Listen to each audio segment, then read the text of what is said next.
I need to stop putting sugar in that goddamn tea. Put too much goddamn sugar in that goddamn tea.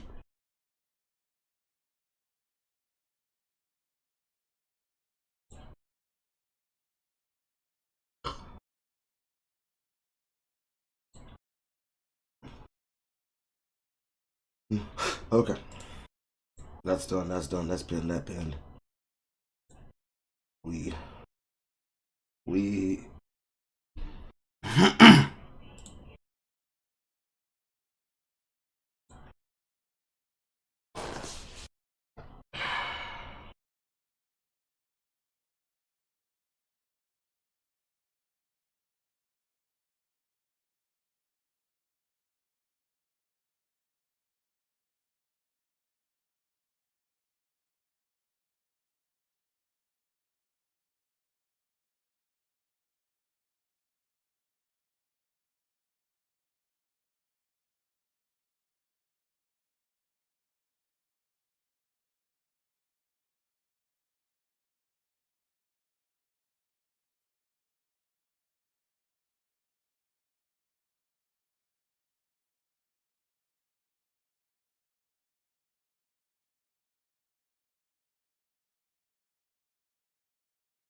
That's my fault.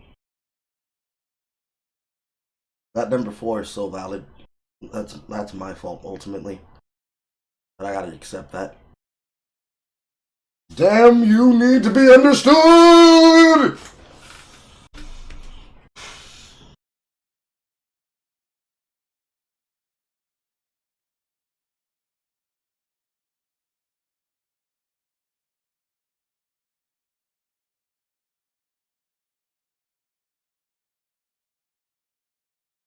Yeah.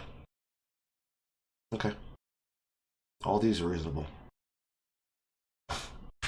Ow. Fuck.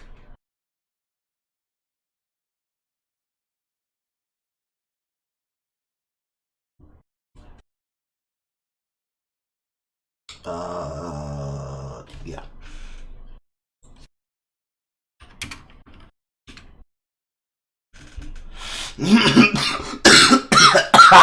Ah, fuck. I'm just a broken creature. I'm just a broken creature. Absolutely busted. Welcome back, ladies and gentlemen. Back in this shit again. On another day of VSChat, boys.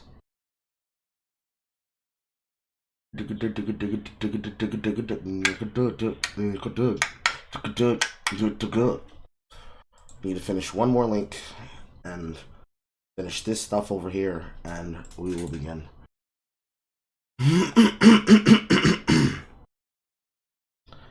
Womp womp womp womp womp womp womp. We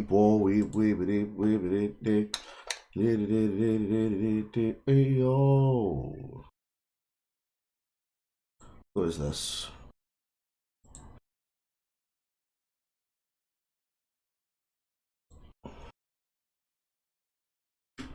You serve a zero purpose. Zero purpose. And should find better outlet for your antisocial myopathy.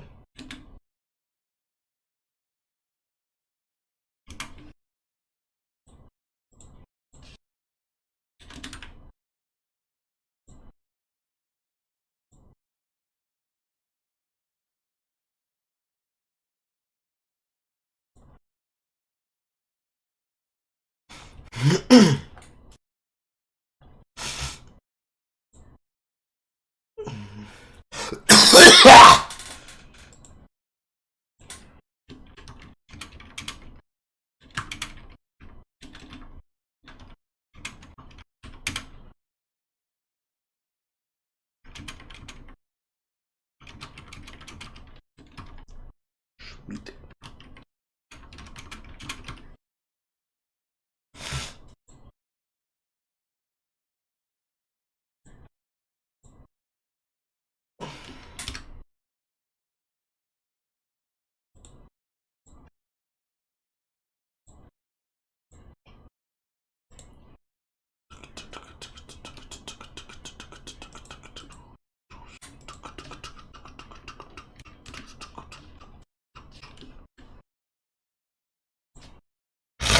I should really start encouraging more people to use fan art. More more for the pictures that I use for promoting links for the stream. The artists amongst my audience really should be able to get to flex their meme muscles. I think it'd be smart.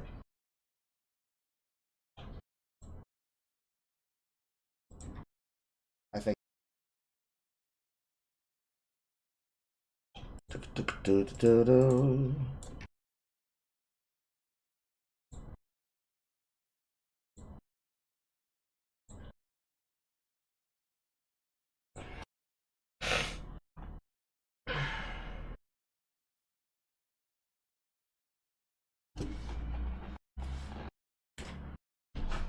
Okay, that should be everything.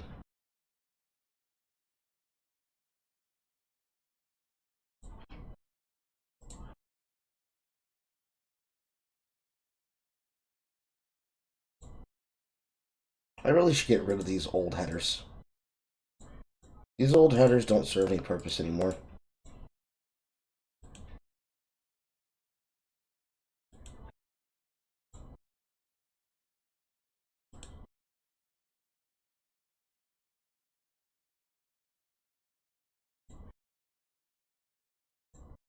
There we go. This will have to rework somehow. Maybe, probably. I don't even use this anymore.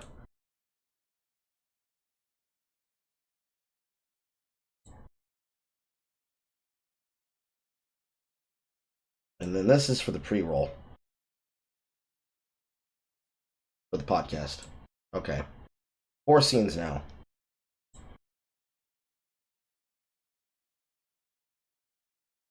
Anywho. Let's start the show. Once again, like I said, same rules for watch together applies. If you need to be abreast of what that is, ! Pause. Let us begin. How do you got? Carl, you're stupid. Remember, you have to click on the thing because if you use microplayer, it does not actually pause. So I took to social media to ask what's your best gaming hot take, and we're gonna discuss them. But before we do, make sure to leave a comment in the comment section below your best gaming hot take, and you might be featured in a future episode. Now, without further ado, let's see what type of tomfoolery we can get into. So our first hot take comes from God's Will, and he goes on to say, gamers should have had better behavior and hygiene by now. This gamer gave... Stop it. No. Flat out rejection. I reject you and everything you represent and cause. And the reason why is because that's not even true. That ain't got nothing to do with Gamergate. And you guys know it.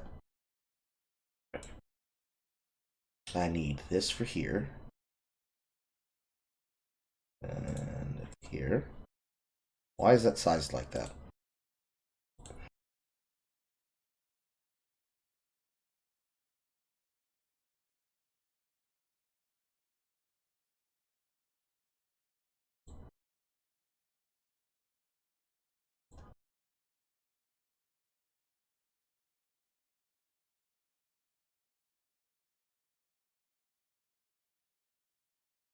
The mountain size it has to be affects the actual resolution which you see it in.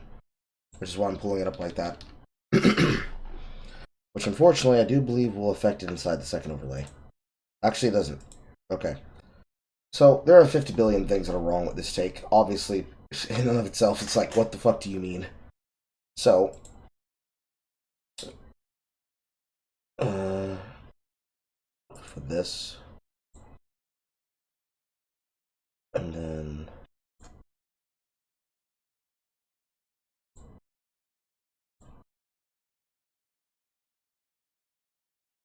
it's all here. So like, off rip from starters, I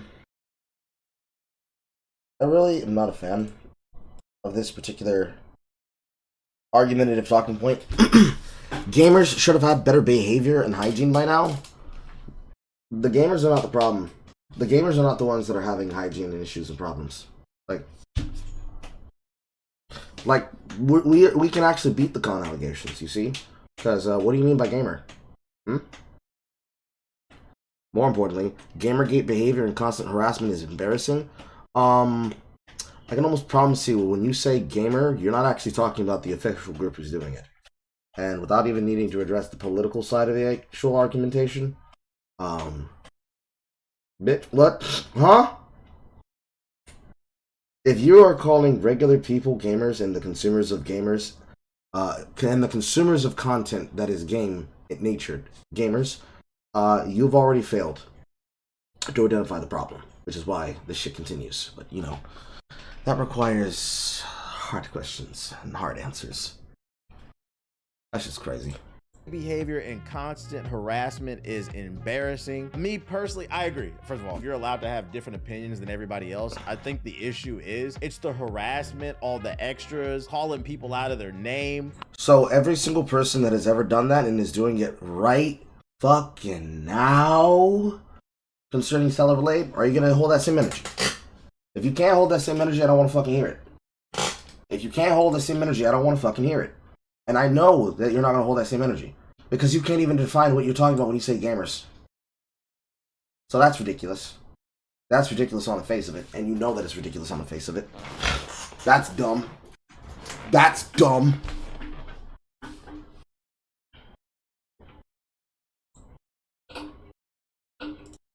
I can't stress enough that we play video games, we're talking about video games, and I feel like somewhere along the lines we lost the plot on that. So yeah, I don't believe in like trying to silence people. Let people have their... So the people who you're trying to that the person that you are currently fucking answering the thing of, they are actually looking to silence people with what they said.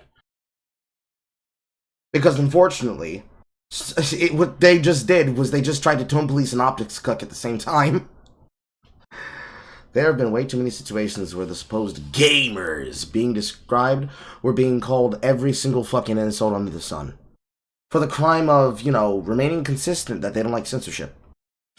Literally, we discussed it yesterday. People describing that they don't like censorship were being mocked about, look, this is the censorship they're worried about, by the way. She's basically wearing a G-string, and all they did was add a piece of fabric. Interesting. Interesting. Same as it ever was. So it's like, if you actually don't understand what the argument is, I don't think you get to have this opinion. That's what my Roman Empire in this situation is. If you don't actually know the context behind what's being said or why it's being said, you cannot use blanket statements like this. Because that is an inability to do things. Bro, we're here to play video games. But we can't even play the video games because the motherfuckers are censoring them. But if I complain about the censorship, I'm harassing you. It's Gamergate behavior. Gamergate behavior is when you are a consistent critic of the things that you dislike and you're vocal about them. And then when you vocalize your distaste of them, people mock you for it. You try to have a conversation with them. They continue insulting you by calling you a Gamergator, thus associating you with a negative connotation. And then by associating with that negative connotation and never also changing their mind. Because you have to also be willing to change your mind. If shit gets heated, regardless of whoever punches first, you're going to criticize the people who you're effectively saying are a problem and never take accountability, never just claims, never do any of that shit. That's crazy. That's crazy. That's crazy. That's crazy on the face of it. And that's just the macro argument. That's just the macro argument. I can already see how it ends up happening.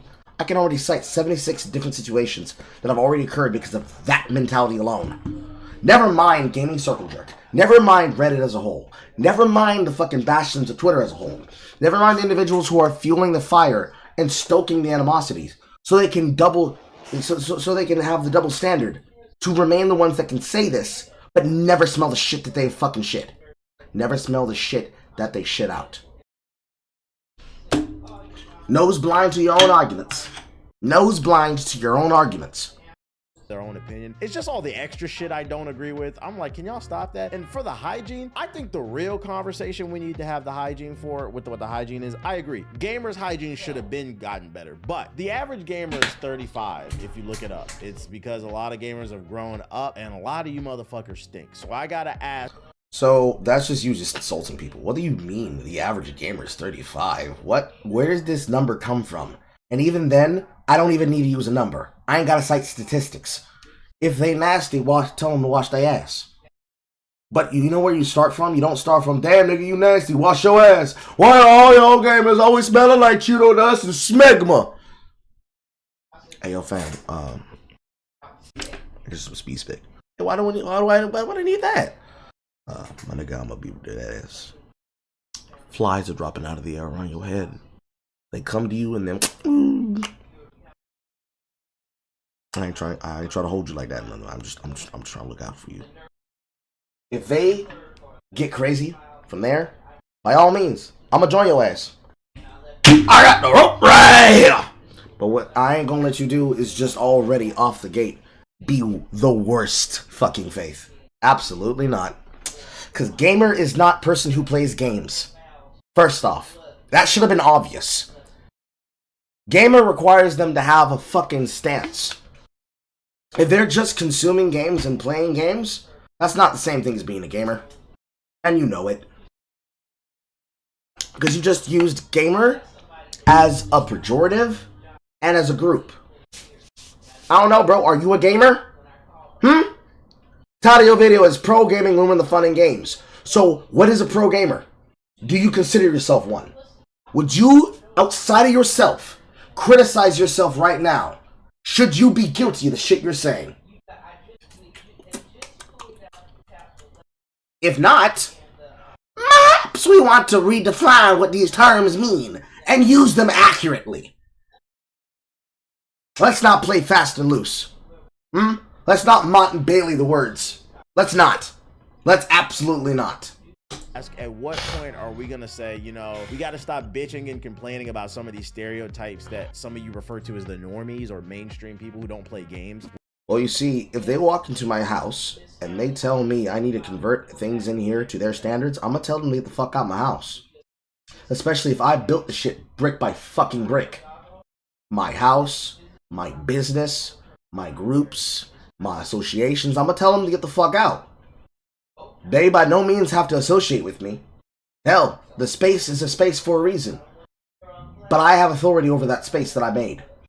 I have authority and will feel that I have a right to something that I helped build. And you don't get to tell me otherwise. I don't get to tell you otherwise for you don't either. You see how that works? See how that works? If you don't,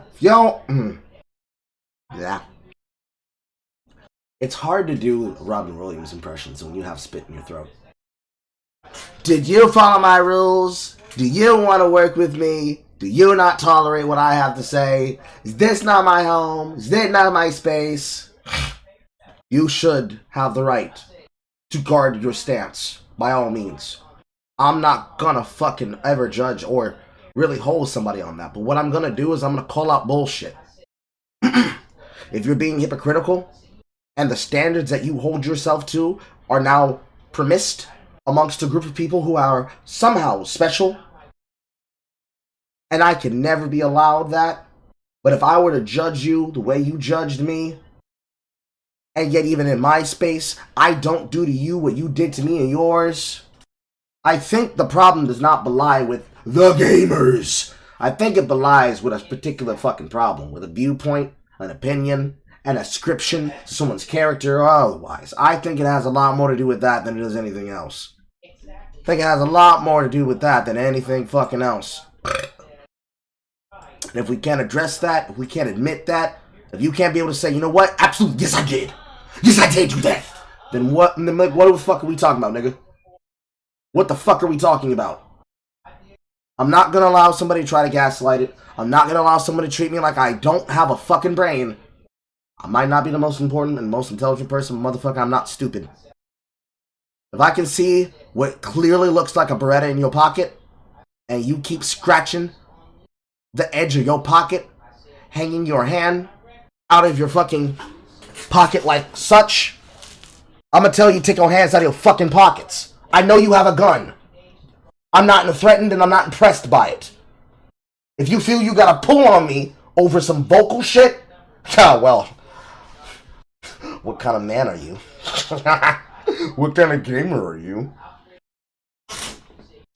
Because if I'm going to have a fight with somebody, if I come for a scrap, if I come for a fucking scrap, for a fucking shootout, if I come for a fucking shootout, I might have a fucking shootout. But if I don't have my hands on my guns and you can see my guns on my hip, what the fuck are we reaching for? What are we reaching for? Is it that serious?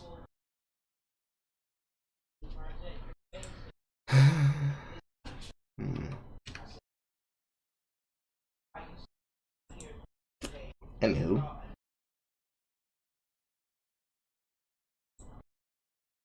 When they make stereotypes about gamers, when are y'all gonna stop saying that, like, oh, that's mean, There's some truth to it. If you want people to stop saying these things about gamers, wash your fucking ass and stop saying that it's the gamers. Individuals. We are individuals. If you're gonna use it as a pejorative and as a grouping term, you need to learn how to define what gamers you're kind of talking about. It's a subculture, sir. Saying that it's not true, because I can't tell you how many times I've been to a gaming convention or a gaming event. It's like, yo, I'm not shaking. So what kind of event? Name them. What kind of event? Name them. What kind of event? Name the event. Was it AWA? Was it Nauticon? Was it DragonCon? ImageCon? Was it an anime convention primarily that had a gaming room? Was it DreamHack? What was the event? Name the name. Name some names. Because if you walked into a gaming event and you're like, God damn, why do I already smell the Melee players in the gaming room? I haven't even walked 10 feet towards the entrance door.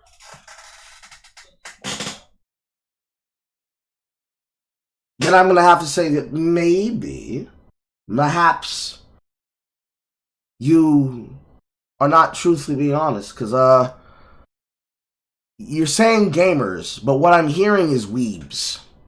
You keep saying gamers, but what I'm hearing is Melee players. You keep saying gamers, but what I'm hearing is dusty niggas. You keep saying gamers, but what I'm hearing is male-oriented insults and criticisms. Of course, that's not to say that you don't have a gamer fail daughter that gets Otonoko down with the rest of us. But, you know, define your terms. Define your terms, nigga. Define your terms. I'm G-checking you. Define your terms, nigga. Taking your hand, I'm not trying to stand next to you. I don't care how much you love Mario, Baldur's Gate, whatever the fuck you are into. Wash your ass, and better yet, not only wash your ass, stop washing your ass with cheap shit. I'm passionate about this shit. So, are you gonna give them money? Are you gonna come over and say, hey, yo, I'm gonna help you out? Because, hey, I thought it was called Speed Stick, and it's not expensive. Get some deodorant, nigga. Get some deodorant, nigga. I thought that's what it was called. So here's a good example. I not only use cheap shit, I also use expensive shit. Like Clinical Extreme Care. Are you gonna be willing to drop $15 at its greatest discount, $7 for a blanket generic brand clinical strength deodorant of a normal size? Matter of fact, hold on. Wait a minute. Wait a minute.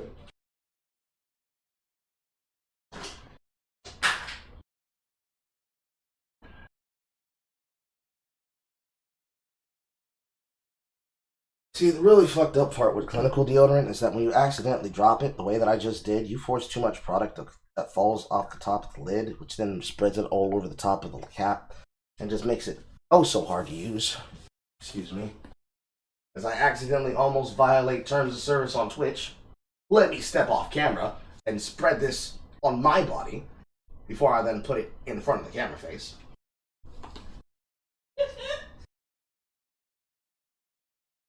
There you go. In my hands, chat, I have something that me and my wife found one day when we went to Walmart from the clearance section. Clinical strength, fresh scent deodorant, 1.6 ounce, which is 4 to 5 grams. Spin turn, like 200 spin turns. Something like this would last you about maybe 3 months with appropriate, accurate amounts. Because you don't need to use a lot. You only need a little. Like click, click, rub, click, click, rub. Even then, click, rub. And then, comparative to this, still got a little bit of product left in this one too. Comparative to this, oh no, actually they're the same size. But they look like they're not. But this is the same amount of product. Secret, because realistically, men, if I should validate what he says, let me go to the different scene. If, ladies and gentlemen, I want to validate what he says. This right here, when I bought it, this secret clinical strength, because if you really want some shit that works, men, don't buy the male product. Buy the female product. Yes, you're going to have to be spending for the fucking premium, because we know that they are overcharging these women. I know that they do. Because this, realistically, this is not gendered at all.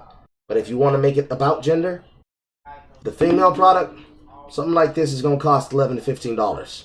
And you heard me correct. This is 1.6 ounce. $10 to $15. Clearance, $7. Let's say you have 20 in your pocket. 2 dusty niggas that you're playing against in that tournament. Stink to high heaven.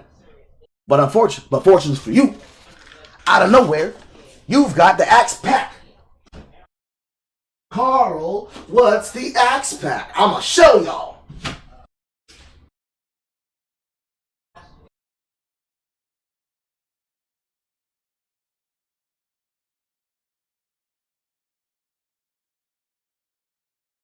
Those of you who have ever gotten a Axe body kit, it comes with the gel, the spray for the finish. Also, you use this for the finish.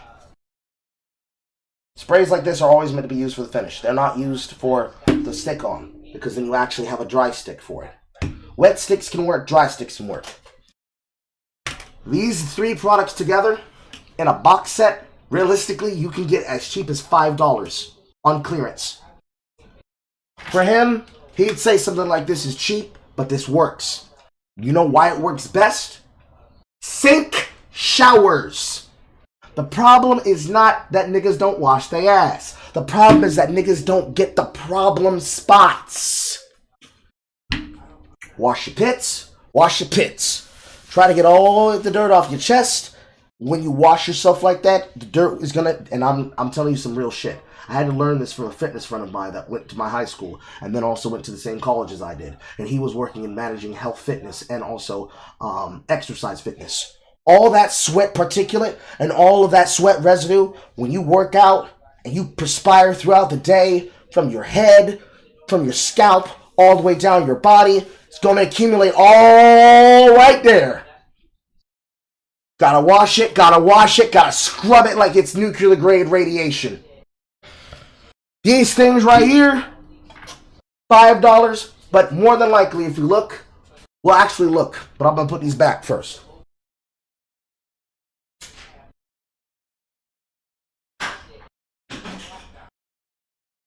Because you see me, for some people, what they get for Christmas, they get socks and shit.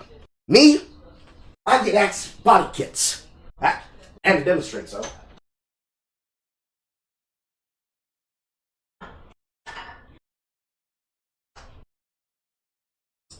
Sometimes it was Axe.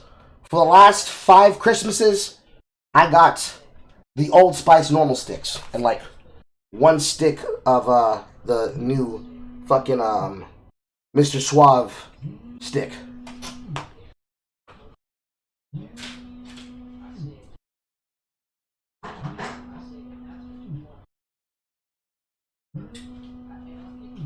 They all came from a box set.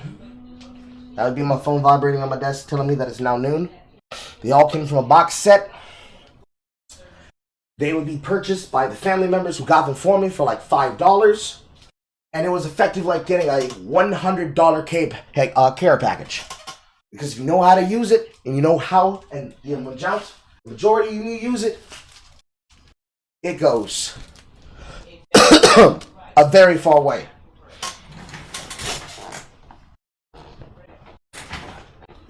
And for the reasons I just said, we're going to Google the price on it. Axe Body Shower Kit. Bath and shower sets. Body skincare product. Let's see here. We're looking here on Amazon.com. Ironically enough, the number I said just now that we got it for discount was $5. Guess how much it costs? Just for what I showed you. Guess how much it costs for what I just showed you, chat?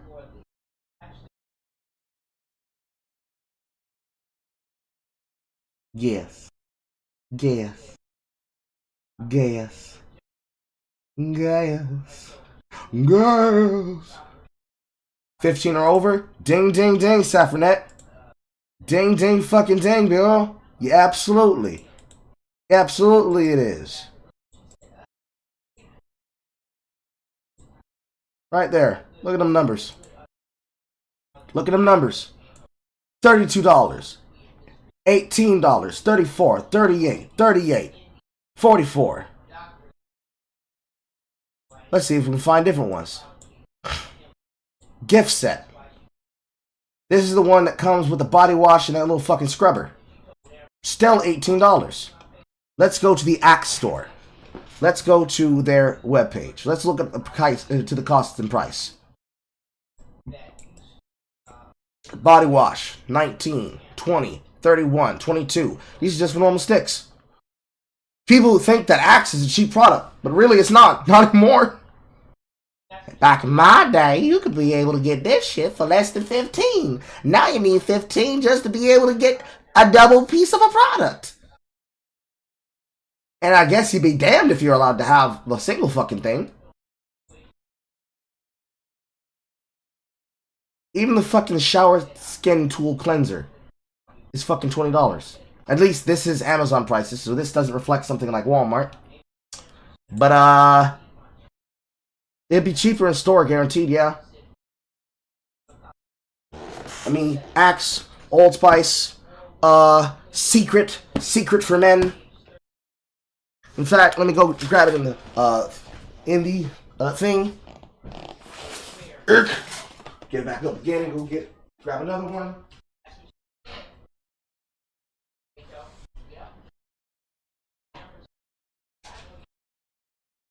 For me right now, this is what I got.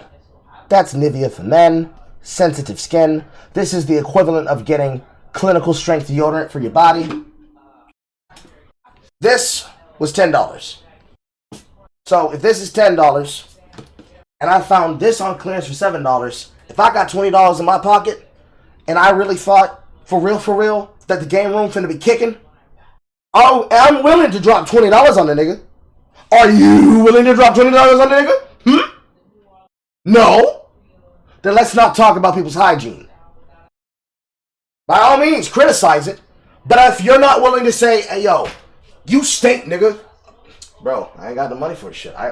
Either it's me buying the shit you talking about or I don't pay my bills. Nigga, I guess I'm just gonna stink. I mean, shit, I'm actually competing in this tournament so I can get money. A word? Shit, shoot, Negro, that's all you have to say. Go ahead and take these. Because I can get a motherfucker a fucking wash rag. And we can go to the bathroom. And I can let you borrow the shit. I ain't like one of the motherfuckers that's like, I can't let you use my deodorant. It's a whole thing. I will help you. That's who I am. What you mean? I got you. You gonna catch these hands in the next round of the tournament, nigga. But I want you clean and spiffy when I do. I want you at your maximum freshness and your maximum potential.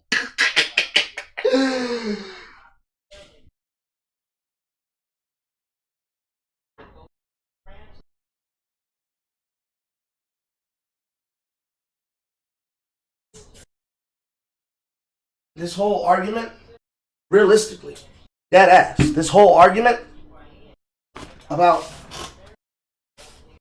them being nasty, being dirty, being a bunch of closet man cave incels, reject it wholesale.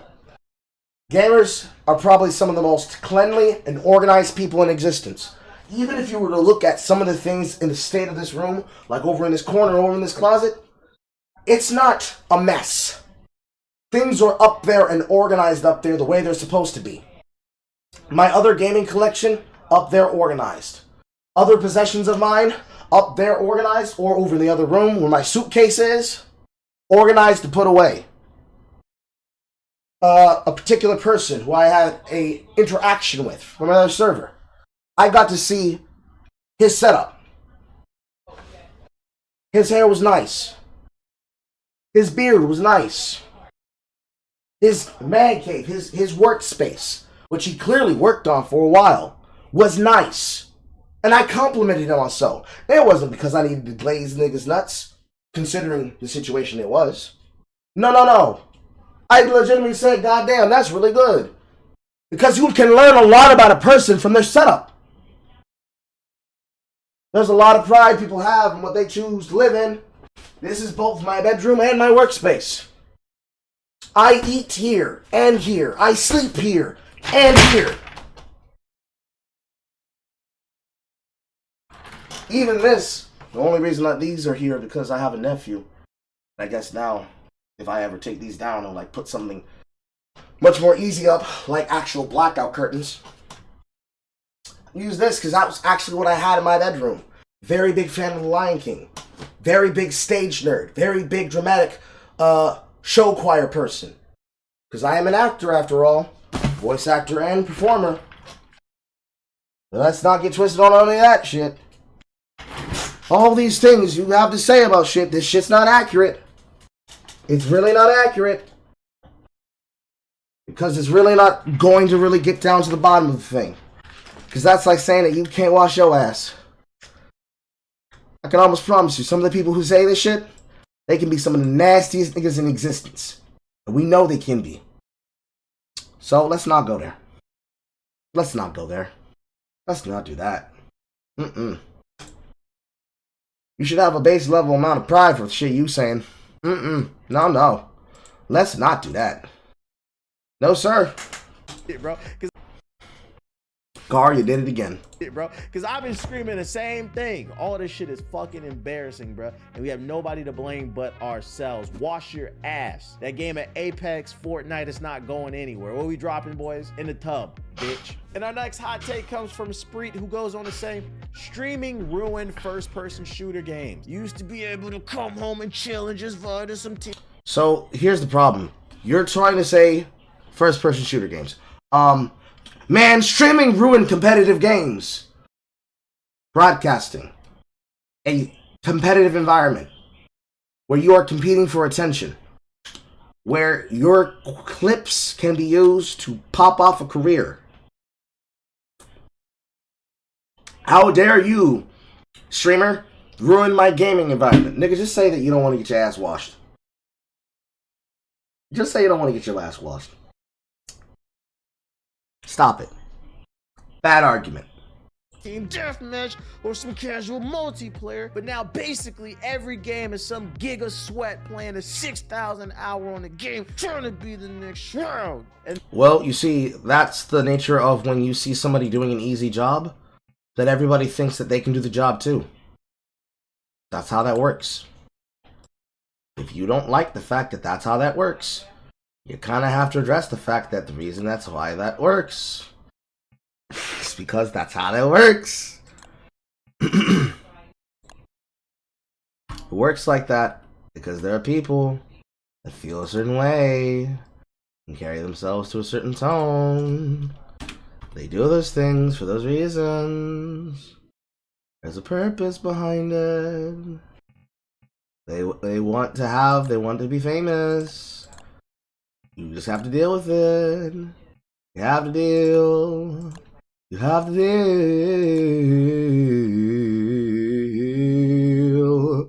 Negro, you have to deal.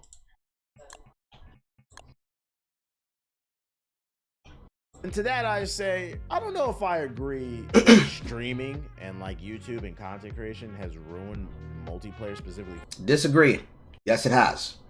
In the particular ways where it matters, if you're not playing single player, or if you are playing in an environment where it is not necessarily player versus player, but instead player versus environment, yes, it has. And even for player versus player, player versus environment, yes, it has.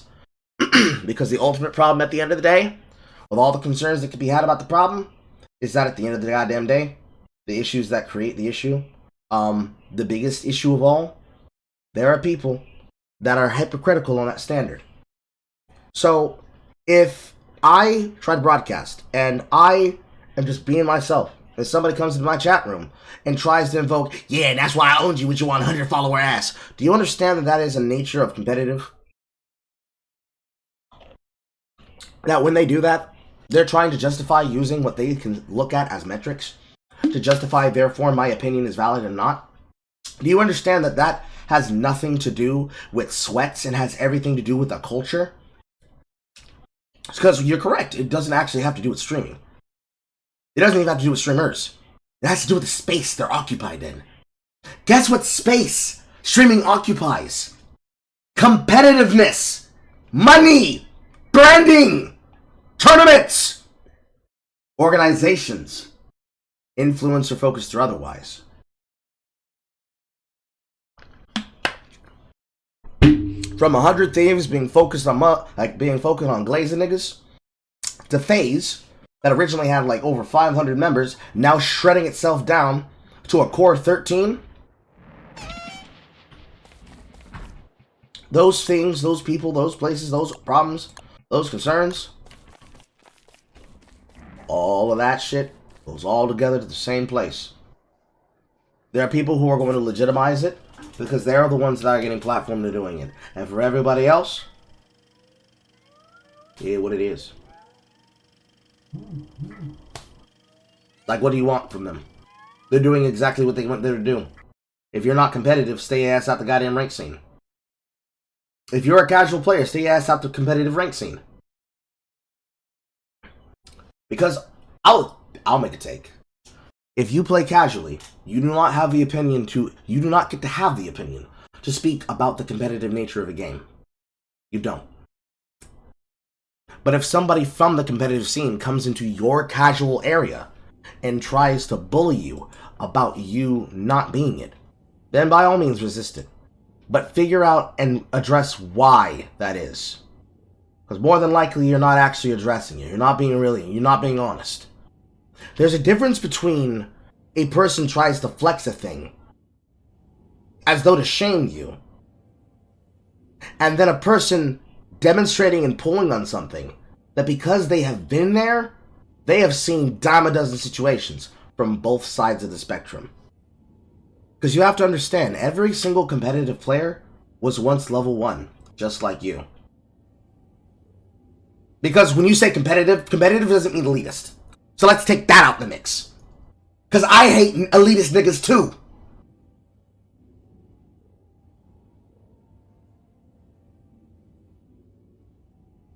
Ultimately, nigga, be for real. Who are we talking about? Again, we are not able to define who the fuck we are talking about and what we're trying to address. And I find it preposterous. I find it preposterous. So, ultimately, at the end of the fucking day, if somebody were to come from outside of your friend group, you met them in a video game, but this person is a competitive player, and he tries to remind you, we are from a different world. Things you do here, it's not the shit we do over there. Or, I can understand what you're doing over here, but over there we do something a little bit different. You do not get to then walk up to that person and try to mock them about their experience, because the two things are not going to fucking meet. They're just not. They are incongruent. You're speaking past each other. And ultimately, that person who comes from the competitive environment has something that you do not. Temperament. They were forged in the fires and flames of the 360 era. Because we live in that time period, y'all really don't know what it is for real, for real. Don't make me unmute my microphone and remind you why I set motherfuckers to their own goddamn trauma therapy. It doesn't matter if it's a squeaker. It doesn't matter if it's a grown-ass adult. It doesn't matter if it's a woman. I'm going to talk to you the exact same way I talk to myself. I'm going to say that again. I'm going to talk to you the same way I would talk to myself. Does that mean you would yell at yourself? Am I being ignorant? Am I trying desperately to misunderstand someone? Yes, I'm going to get loud and I'm going to yell at them. But that does not mean that the emotional yell is prior-picked to a demonstration of a meta-narrative. Oh, look at his voice. Listen to how upset he's getting. Look, nigga, I understand what you're saying. But you need to be for real with me, okay? We ain't got to go to the nines. Tell me what you mean. Nigga, I'm trying to tell you. The cyclone is better than the fucking, tsunami. Why do you say that? Because the cyclone's fucking cycle rate and its actual reload speed means that when you try to pair this with your revolver X9 pistol, I can outshoot you by 5 seconds every time consistently. Look, let me show you. Nigga, I already know this. Really? You already know it? Okay, let's run this fucking script again. I'll even give you Peeker's advantage this time. That's an altitude of 3 seconds. Okay, nigga, here we go. Countdown. 3, 2, 1. 1, 2, 3. Nigga, what the fuck? I told you, nigga! How is that possible? Well, I just said the answer, and you said, I don't believe you. So now I gotta demonstrate. Now that I've demonstrated it, may I show you what I'm talking about? I'm trying to teach you something, nigga! Doing anything at all to pull on that and be like, listen how he said that. Why are you so boisterous? Because I'm passionate. I learned that shit in the lab. That shit won me $10,000, girl. Oh, yes, I'm gonna be passive about some shit that made me rich. I'm trying to put you on game. But okay, you don't want me to put you on game? No problem. You eat an easy lunch. Eat that ass and give me the pass. Then take it a lunch. I scoop them up quick. Get taken for lunch. Real people with real concerns and real problems. They are going to try and tell you shit. If you don't want to listen, by all means, don't listen. But I will take advantage of you the same way I'll take advantage of anyone in that space. And it would be fair. Because we're competitors. We are there because we want to be there. If you don't want to be there, leave. But stay less in Stardew Valley. Don't come to the competitive rank ladder with the attitude of Stardew Valley modded. Don't do it. Stop it. Don't do it. Because you know you're not being honest. Or you don't walk up to a competitive football player, a competitive baseball player, a competitive basketball player who's had to go through workouts, tryouts, D1 practice, earned their spot, showed their stripes, and you're going to tell them, excuse me, sir, we're just doing pickup street ball games. Nigga, I understand that, but if I'm just on another level than you, I'm on another level. What, you want me to handicap myself? I can do that for you, baby. Don't you protest to me, bro! Bro, why are you getting so heated? I'm just talking about it. I just know I'm a better player than you. I understand. It's not a big deal. Like you might be experienced in some things, but in this, I am more experienced than you. I'm sorry. What do you want me to do? Again, nigga be's for real. Nigga be for real. Nigga be for real. Nigga be for real. Be for real. Be for real.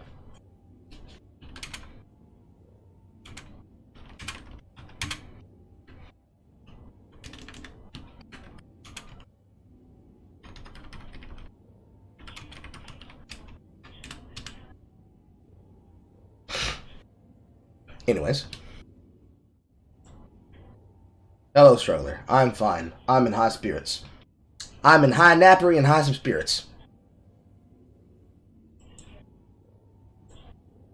Bring it. Bookaboo.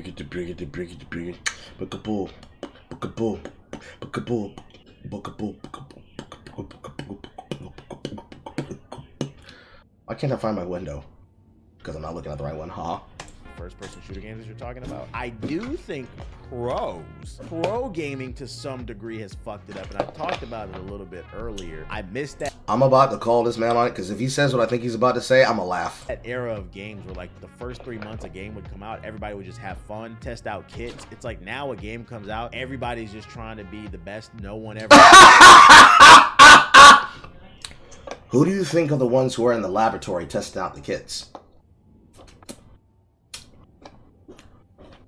Who do you think are the ones who are in the lab testing out the kits? Who do you think are the ones who are spamming games, trying shit out? Trying to figure out what works and what's not? I was not being facetious about the tsunami versus the typhoon gun argument. I was actually speaking about the difference between guns in the finals, actually. The difference between using the Uzi and the XP versus using the LH1. Battle rifle, 20 shots in the chamber, has enough damage to put down a heavy, easily, in 5 shots. Medium high reload speed. But if you actually chamber your shots, click, click, click, click, click, click, click, means boom, boom, boom, boom, boom, boom, boom, boom, boom. But you gotta be accurate, because it has high recoil and high kickback. XP, the beaner of choice. Easy recoil pattern, easy to manage, fast reload speed, powerful accuracy, across medium range, short range, and if you're very good at your grouping, long range. Can pepper a target as far as 100 meters. Versus the Uzi, the Mac 11. No range, plus 1 more damage bullet compared to the XP. But machine pistol, you gotta be short range, and it's all about burst. And in the finals, there is no secondary weapon. The weapon that you use is the weapon that you have. Infinite ammunition. Gadget slots can help you, but there's not enough gadget slots in the game that's going to help you with the Mac 11. Because why are you that close? Granted, in Season 2, you have access to gadgets that we didn't have in Season 1. Let alone in the beta. Let alone in the closed beta. And from Piggy to Let's Do It, to all other experts, pros, and more, to those who make up the competitive pro scene and are still grinding out the game to Diamond, or those who are playing casually with their friends. The way that Dax and Marcus and the rest of them over from the Gateway play Valorant. And they're very good at Valorant. Granted, I will never play Valorant. Number 1, because Riot Games, but number 2, because it's a Counter-Strike clone. Granted, it changes enough that it's different, and I can see the appeal. I watch them play it. I understand the appeal. And yet, I won't play it, just because it's not the kind of game I want. And I already know it, and I don't have to play the game to know that. Because, again, Riot Games, but more importantly, the pro scene for that kind of thing is non-existent. It doesn't exist, because there are no way for you to be able to have the path to it, because I understand how they make their games. And I understand that, for example, if you don't know how to balance your game, but you make the game be balanced around pro players, whatever tech a professional player finds out and demonstrates on stage or in scrims that they are airing on their streams, on the platform of Twitch, or wherever else they could be streaming their content to, you create an environment where if you're not paying attention to the professional scene, that will trickle down all the way to the casual scene. So, Mr. Casual, when you get your shit pushed in by somebody who you think is sweating, man, why am I getting a challenger level player in the game? I'm just trying to pick up this new champion. They're gonna look at you like you're a fucking idiot. What do you mean you're not gonna learn this tech? This shit came down from the high regards of ST Telecom One themselves. Grand World Champions 5 times back to back. You ain't watching Summer Spring Split, nigga? You ain't watching MSI, my nigga? You ain't watching Knockout Stage? Grand Finals. Semi-quarters. That's your problem then, bro. I guess I'm just gonna exploit you. I guess you're just easy lunch. What a dumb argument. How stupid.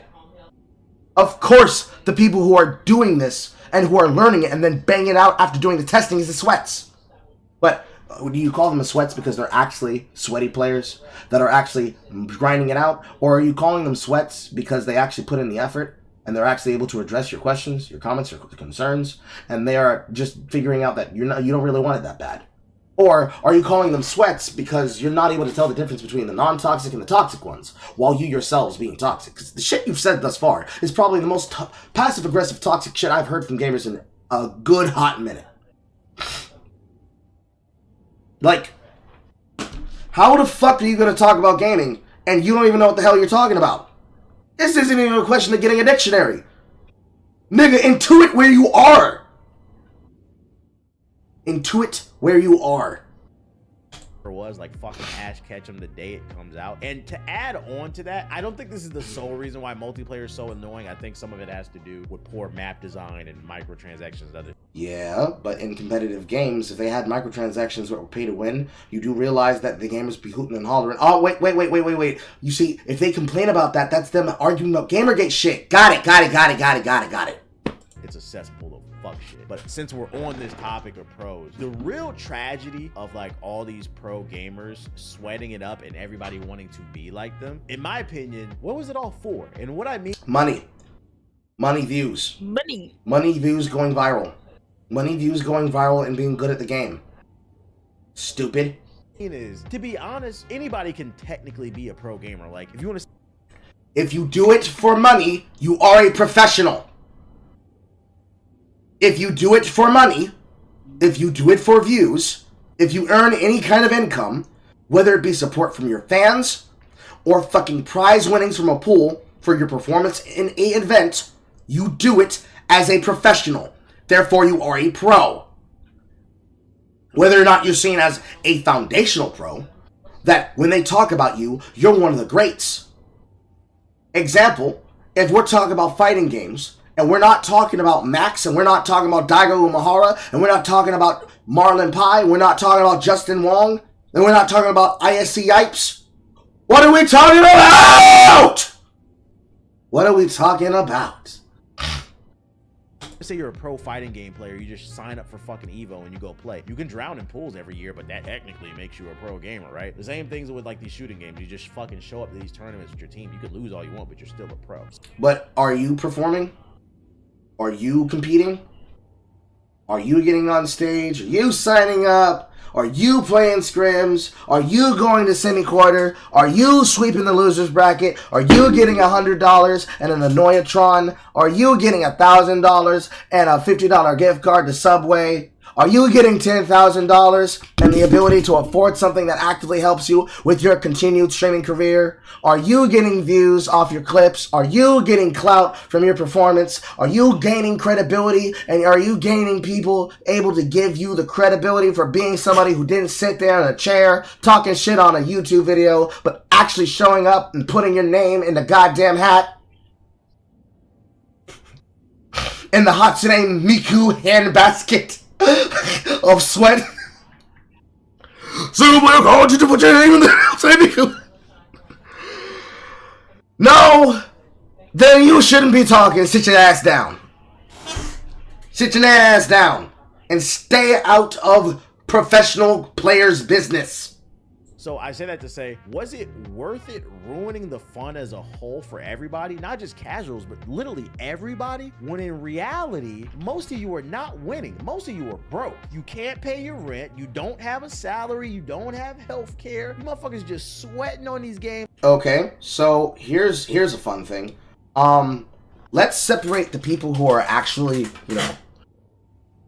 doing what I do. They are able to play the game at the same time that they're talking about the shit.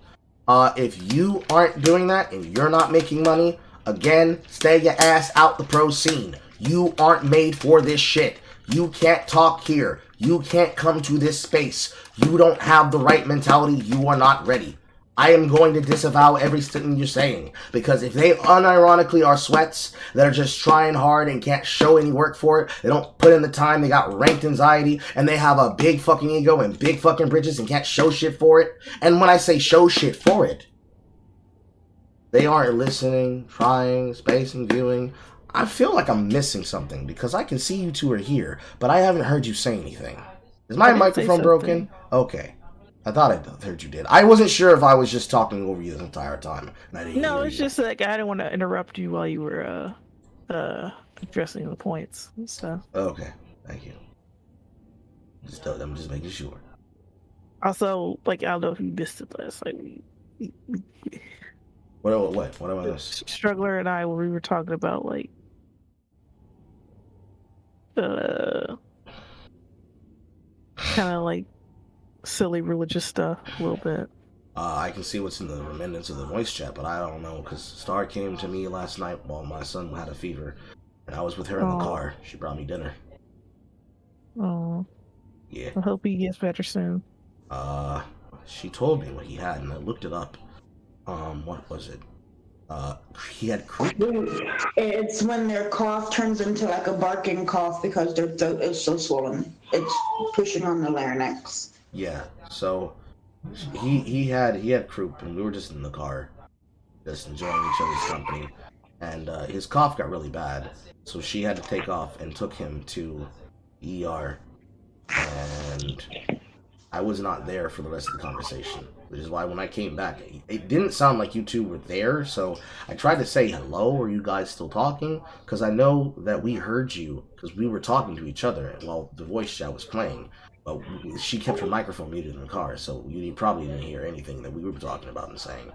But, I didn't hear whatever it is that you were necessarily saying. We knew that you were talking, but we weren't paying attention to the conversation. Alright. Yeah, so you'd have to give me context for all that. Although I wouldn't necessarily know what religion would have to do with this. No, it's just that's what we were talking about that last Okay. night. It's not, Okay. you know. Okay. Where was I? Oh yes. You don't get to do that. You don't get to say, I don't like when a person does this. I don't like when a person does that. I don't like when a scene does this. I don't like when a scene does that. But you're not a part of the scene. You want to criticize good content creators and how they make good content, but you don't make content of your own. And by that I mean, you want to criticize people's YouTube videos, which you can be allowed to do that. You don't have to be a content creator in order to be able to have the opinion to say, I think this video is good and here's why. I think this video is bad and here's why. I think this video is alright and here's why. But you also do not then get to try to mock somebody who does do something for money, and especially their experience is pulled upon the fact that they do it for money, and their ability to earn that income comes from the fact that they have to do shit in a forward-facing capacity where they are always in front of a microphone and they're always in front of the camera, and the way that they carry themselves in public is the same way they carry themselves in private. You don't get to then mock that person and say, oh, yes, Mr. Streamer, you're going to learn us all about it. Yeah, I probably could. But you're also resistant to the change of it, so what the fuck are we talking about? You can't do this. Too many people do that, especially with Twitch alone. Don't do that. Don't do that. Don't do that. Especially if you know that you would be the first person to cry foul should you claim that someone's being elitist to you in that sense. Because the professionals would start dogging your ass the way that you could try to dog people in your group. By all means, be amongst yourself and do what you do.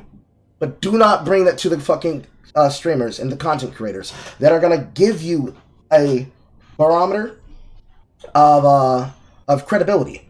And when you don't meet that base credibility, where you're whining about shit that's just the nature of the rough and tumble environment, but it's not the nature of the rough and tumble environment because it's just rough and tumble and blah, blah, blah, blah.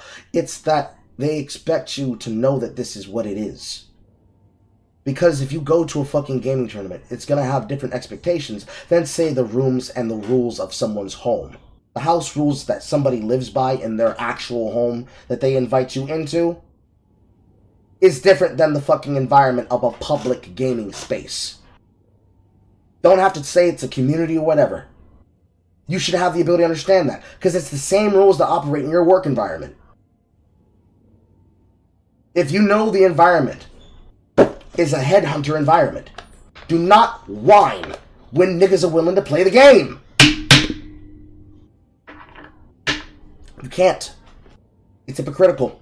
It's ridiculous. And it makes people look stupid. Especially when you think about it in the long term.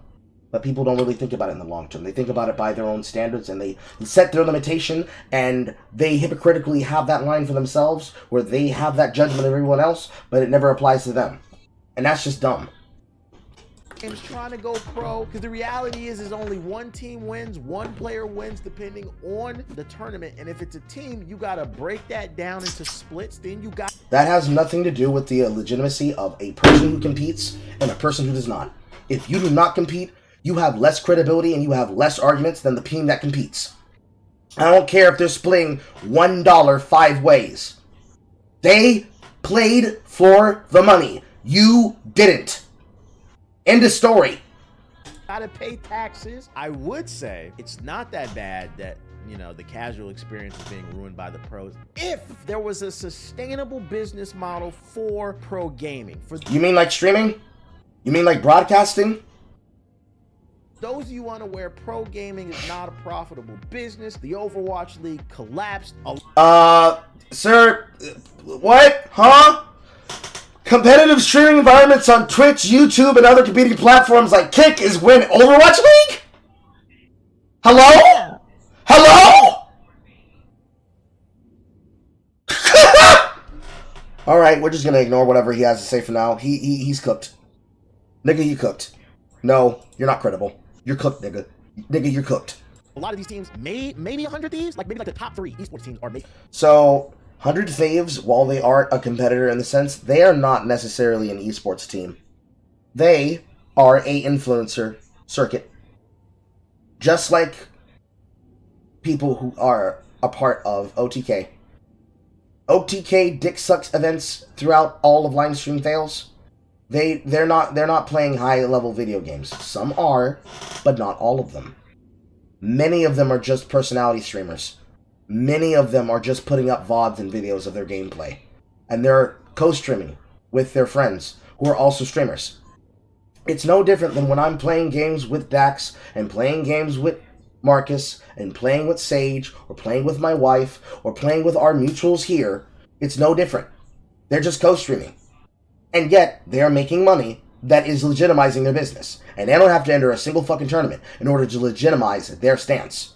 Because that's a form of content creation.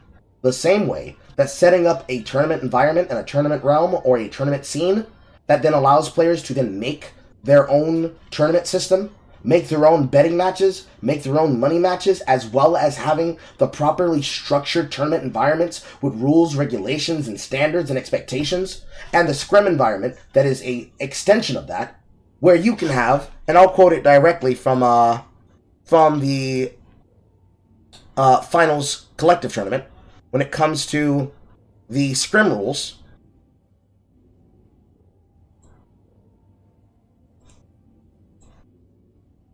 Where is the scrims?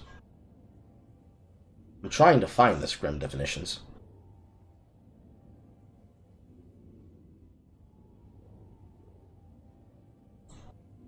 Might be in a different place now.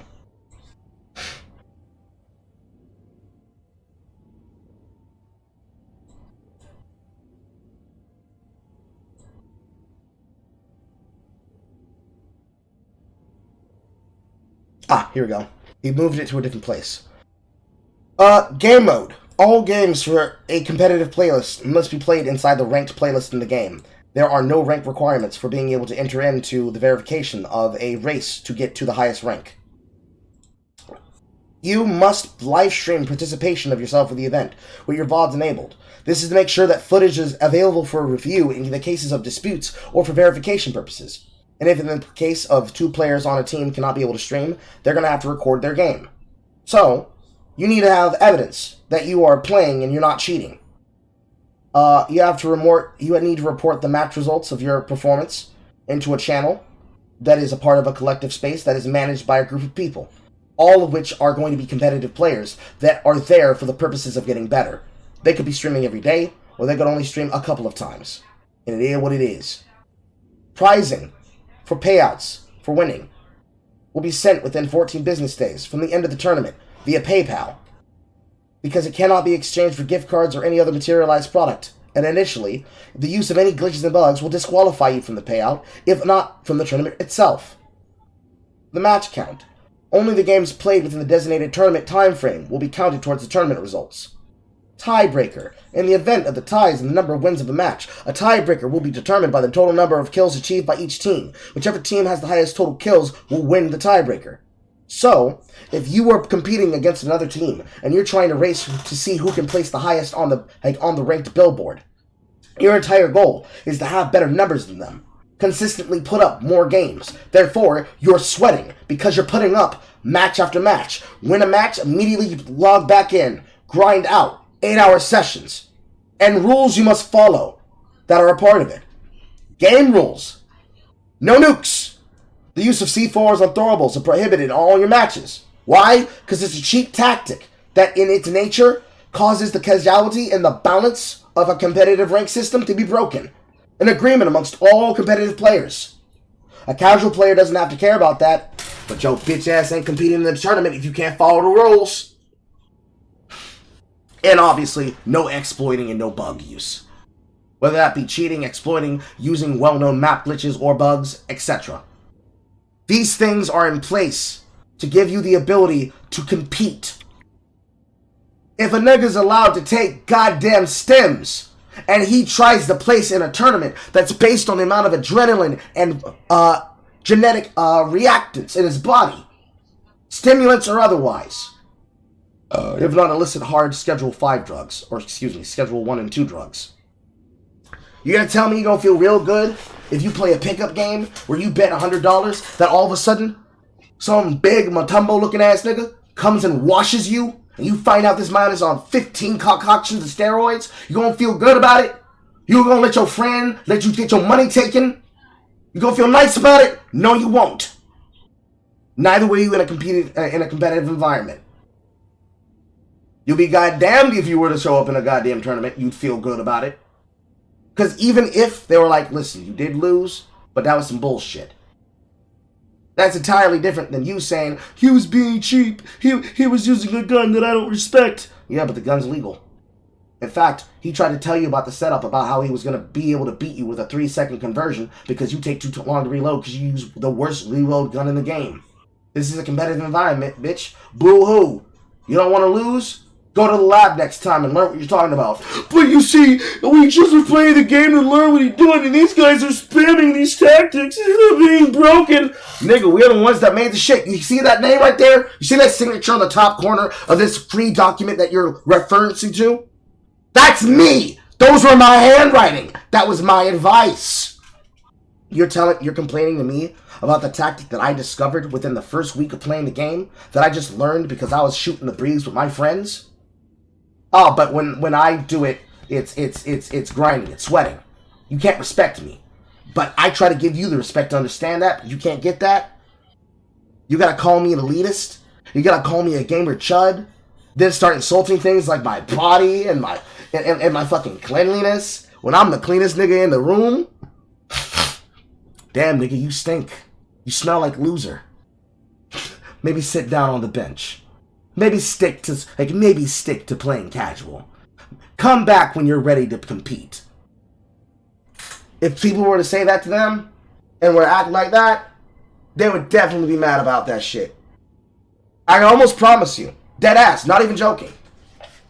If I were to convince Liam, and if I was convinced Dax, and I was convinced Marcus, and maybe Struggle Bus is somebody else I trust. Maybe I could pull Baku for it. I think Baku would be good as a competitive player on a team. And we started looking for games where we could be able to organize 3 to 5 man structures for grinding sessions, and we started competing in tournaments. I can almost promise you I could come up with 100 different cases of conflicts that will arise from me challenging people on this notion. And I think Dax will be the first one to be like, hey, yo, nigga, shut your bitch ass up. We all came here to learn. What are you talking about?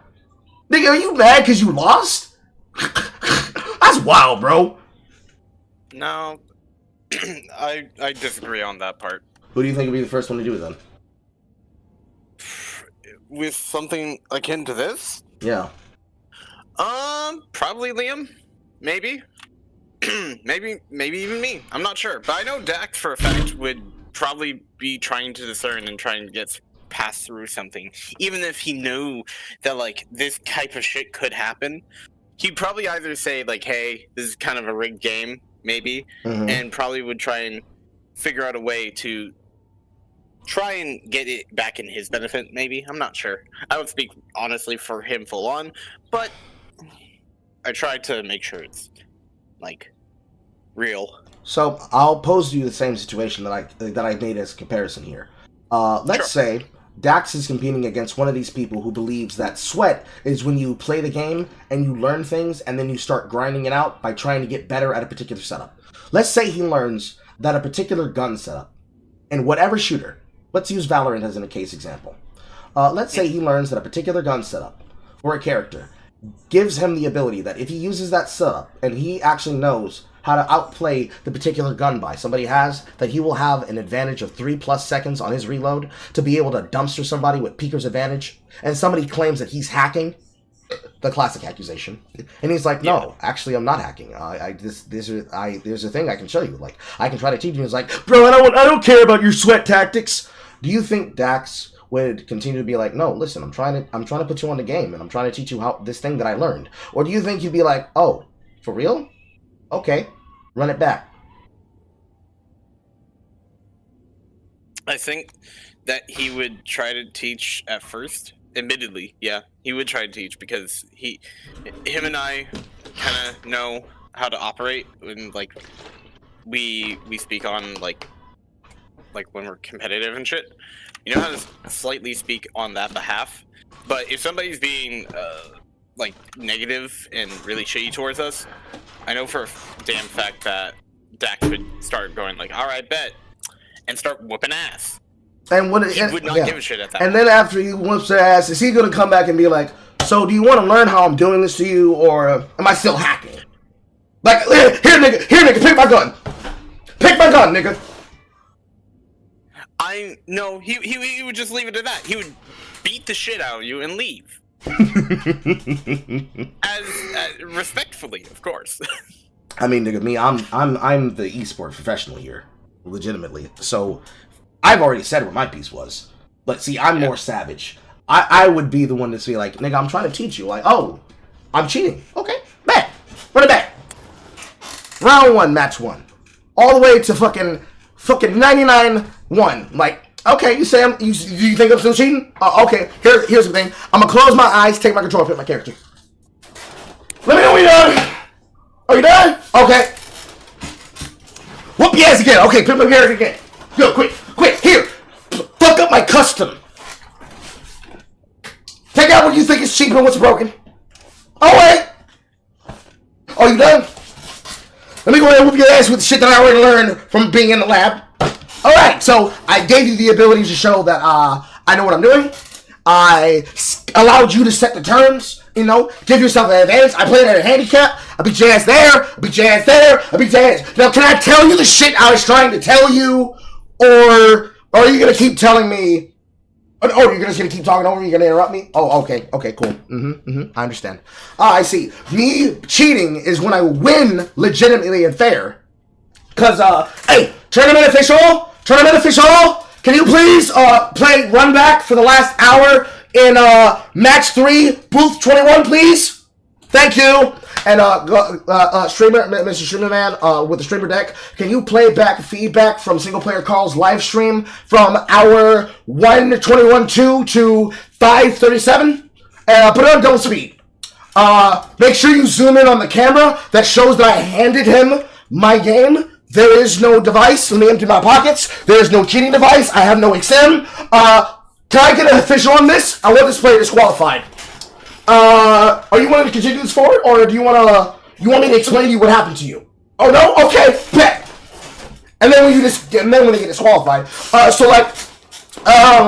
Listen, bro. I don't think you made for this. I think you are soft as baby shit. I think you're not being honest. I think you were easy lunch. But I think for your mentality, it is best that you stay over there. Go back to Stardew Valley. You're not made for this. I would definitely do that shit. Because as a competitive player, as a coach, and as an analyst, there is a barometer that you have to have that is expected of you. Again, the rules of the house rules of an outside space. Call it public, call it private. My server's public. I would say Dax in your server, I would say it's maybe semi-public and semi-private. But for case of public or private, I would say yours is private. Saf knows what I'm talking about, but I'm not trying to talk about that exactly. This is tangential to that. If we're in a public space, like a competitive scene tournament, there's an expectation, which is you're not going to whine, you're not going to cry, you're not going to say someone's cheating, we're not going to make accusations. If you're losing, accept it, be a good sport, be a good competitor and shake my hand and say good game. Nigga, I'm gonna get your ass next time, but good game. I would rather you not hide your anger and your animosity and just say, nigga, I hate that I'm losing to you. Okay, you can hate it, but you're gonna keep losing, bitch. You're gonna keep losing, bitch. And you should be able to take the ribs, you should be able to take the barbs, you should be able to take the jokes. Because if I gotta call over a third party to make sure and witness and confirm for everyone here, since you've decided to accuse me of shit that I'm not doing, but then you're like, no, I don't need them because they're on your side. Huh? The tournament advisor's on my side? Like, he knows of me. He has a back history with me. But his job is to keep us both legit. You're wiling! I don't know. Shorthand. TLDR. If you soft as baby shit, don't play competitive. That's my bottom line. If you're soft as baby shit, don't play competitive. Don't come up with cope about gamers being chuds and being Nazis and being gamer gators and them stinking, and then complain about them being the ones who make that set up and do the testing for the builds that you then use to just come home and chill competitively and casually.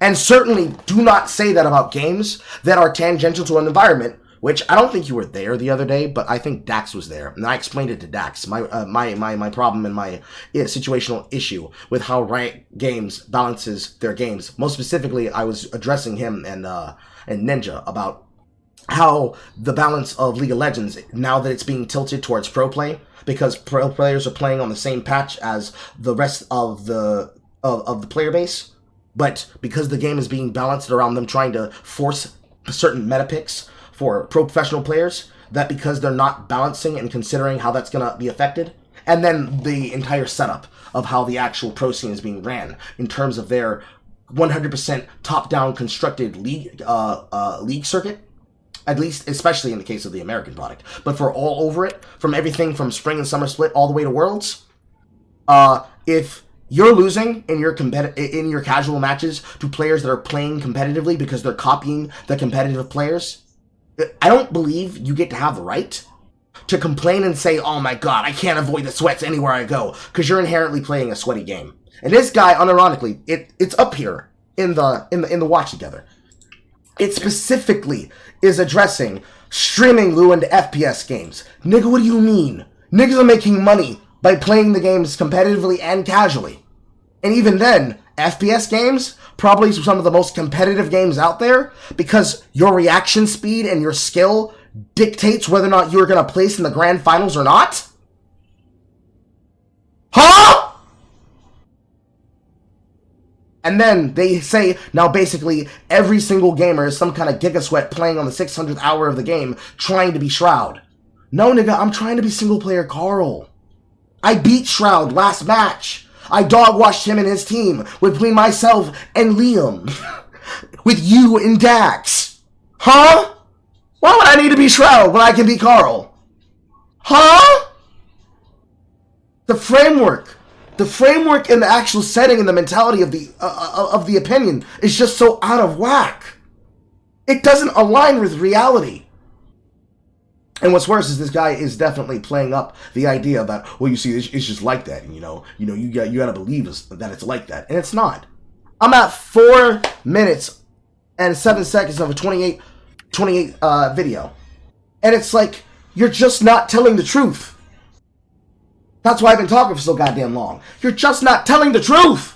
There are so many ways you're wrong. There are so many arguments where you're wrong. Just don't play competitive. You can't handle it. You don't understand how the space works. You can't be here.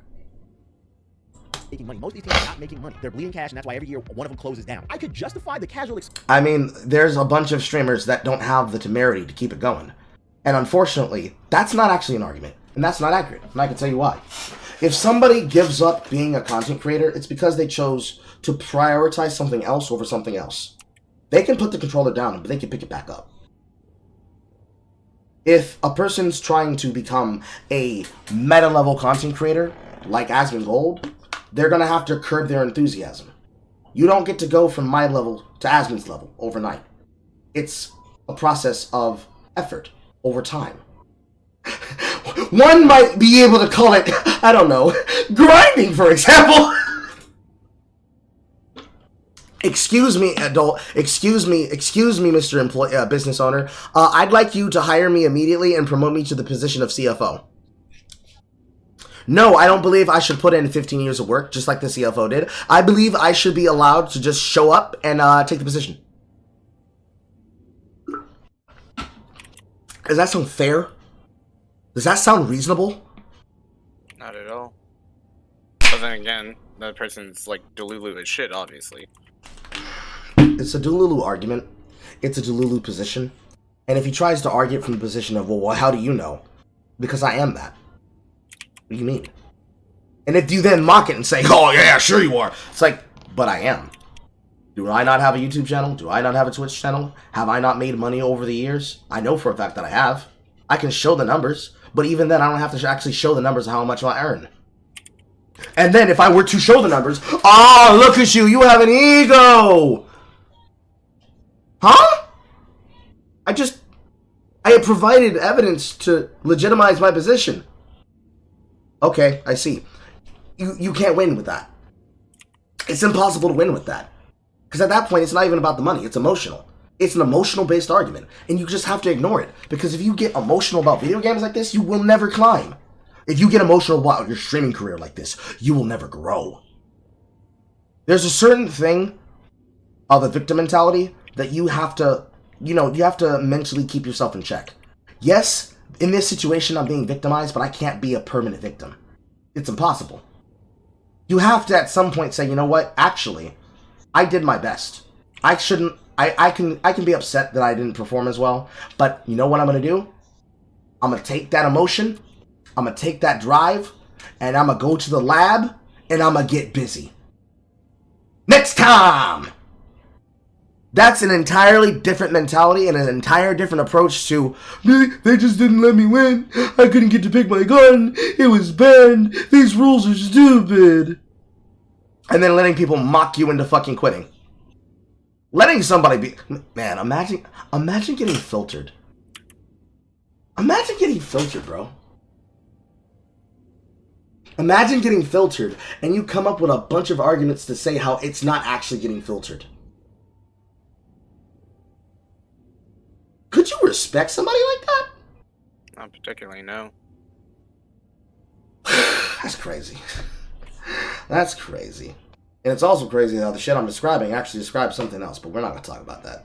Experience being ruined if pro gaming generated a marketplace that provided jobs. Like if kids were able to wake up and be like, one day I want to be a cameraman in the Overwatch League or the 2K League, or I want to be somebody like a stage director or a coach for a team, or I want to play for a team, or a jersey designer. You see what I'm saying? Like if pro gaming created this powerful economy that supplied jobs across several different... So what do you mean if the gaming scene is supplied... Nigga, are you serious? Again, disregard what this nigga's saying. He doesn't know what he's talking about. Fields, and I could be mad. I don't know if it'll ever get better because pro gaming has a serious issue compared to other professional sports. Whatever sport. Pro gaming, professional gaming, competitive gaming has the exact same barometer of entry and the exact same, literally, the exact same positions as every other traditional physical sport.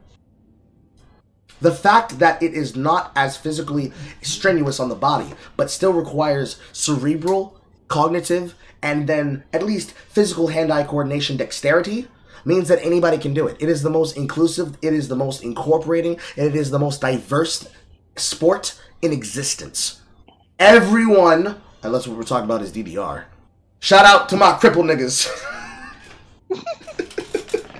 Sage is amazing at DDR. That's her field. Bro, imagine if there were people who unironically went around to every single like South Korean gaming cafe that had a fucking shuffle and or DDR clone machine, being like, "This is bullshit. This is discrimination against the unable-legged." I should be allowed to destroy the machine with my broken wheelchair wheels. There should be a function that allows me to play the game with my hands, standing, doing fucking hand spins, and if I can do it, it should be done. But at the same time, they would not ironically be a nigga that's like, okay, bet, hands and knees, handstand, doing the same high tier performance. Imagine a nigga doing a handstand performing Dynamite Rave. God. Nigga, imagine! Shout out Brody Legs. Rest in peace. Oh my god! Excuse me, Carl. What the fuck are you talking about? Oh, do you guys not know? He pantomized to himself as he used this as an excuse to demonstrate one of the hardest songs in the history of the DDR, Beat Mania, and any other Step Mania chart sheet. Ladies and gentlemen, I'm going to present to you Dynamite Rave on the highest setting. Oh, I remember at Job Corps there was a DDR machine in the activity room. I would play on that all the time. I believe for this I'll use Beat Mania and I'll also use DDR Extreme.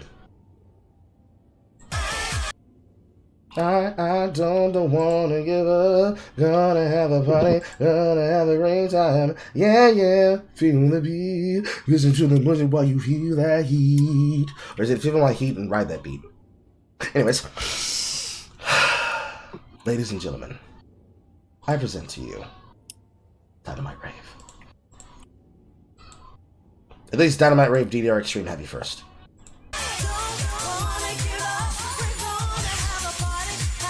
Second stage. Are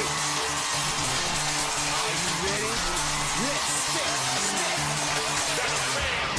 Come on,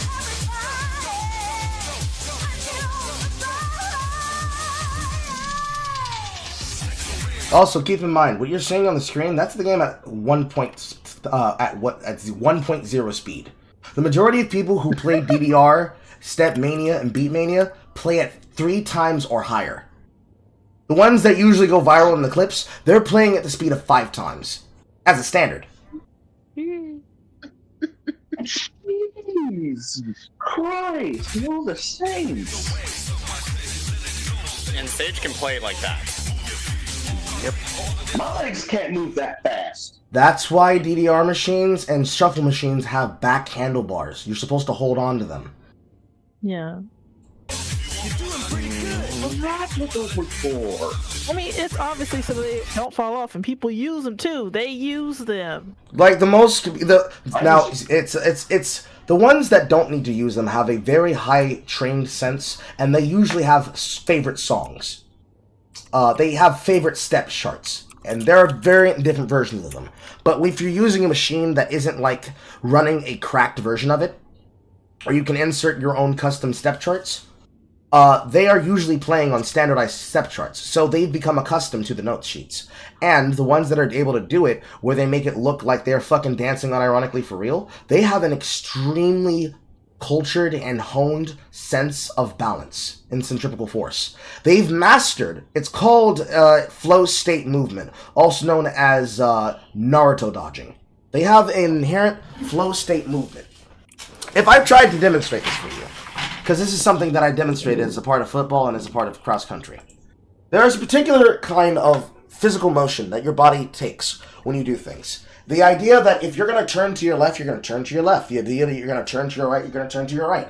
But if you take a look at the camera on the stream and you demonstrate something, if I wanted to move immediately to the left as I'm rounding a corner, the way that I should do that shouldn't be as I approach a corner that is a building from the straight on position and it has a corner to the right. I'm not going to turn my body to the right. I'm going to do a 360 backwards and round the corner. Does that make sense? Yeah, it does.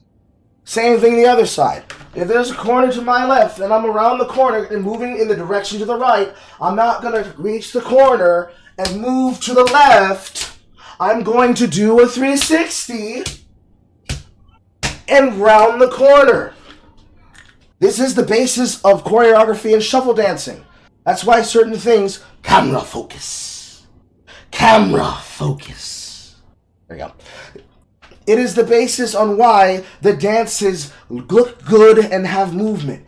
The biomechanics of your body work a specific way. And if you understand how your biomechanics move, step charts like this, wrong screen. Step charts like this are easy. Because the particular movement for these particular setups from his position would be extremely simple. So, Step chart, left, right, up, down, left, right, up, down, left, right, up, down, left, right, up, down, left, right, up, down, twist, twist, twist, twist, turn, twist, double up, double up,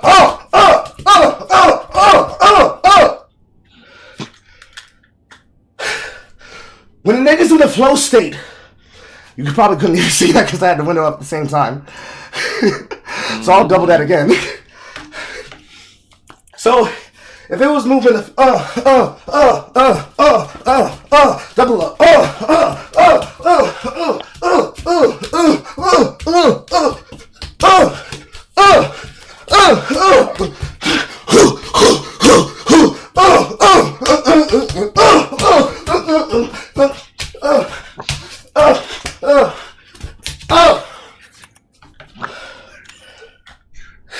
Somebody close. If we're in our flow state on DDR, as my fucking shorts sag. If we're in our flow state, excuse me, in DDR, we gonna get sweaty for one. But two, that's how we do it. It's these shorts. The fucking strings are fucking dead on these pants, or these shorts, and the elastic's fucking broken. But it's not hard. There's an entire shorthand on how to do this. And shit, DXD third for speed rate, dynamite rate is even worse.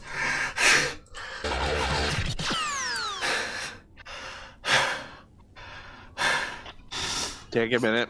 I am. Take me. Calm yourself, Carl.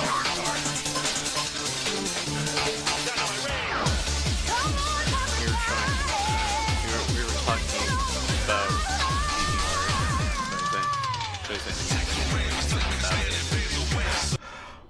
Well, that's happening. Let me change my pants.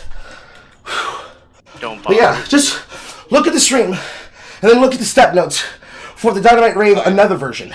This is playing at like double speed, but it's playing in a similar rate to what I was just doing.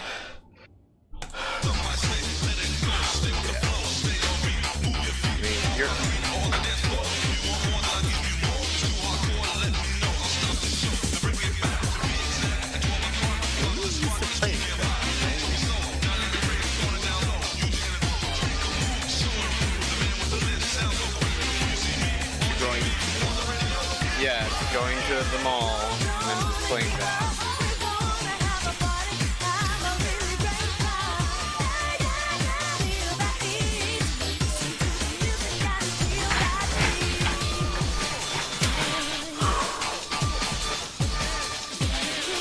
Oh, you just reminded me that I'm at the mall in my town. I might have to visit one of these days. Hopefully it's still open. I changed my jeans. But hopefully my physicality has exacerbated my point. To be fair, you were a far better DDR person than I was. Now, let's take the context of DDR as the competitive scene that we're talking about. Do you think an argument about cheating would apply? No. What am I cheating? Am I cheating God? Was I born biologically different than my nigga? I mean, some people be like that. Some motherfuckers are just built different. True. The Koreans be wild because they be doing the shuffle dancing at the age of fucking 5.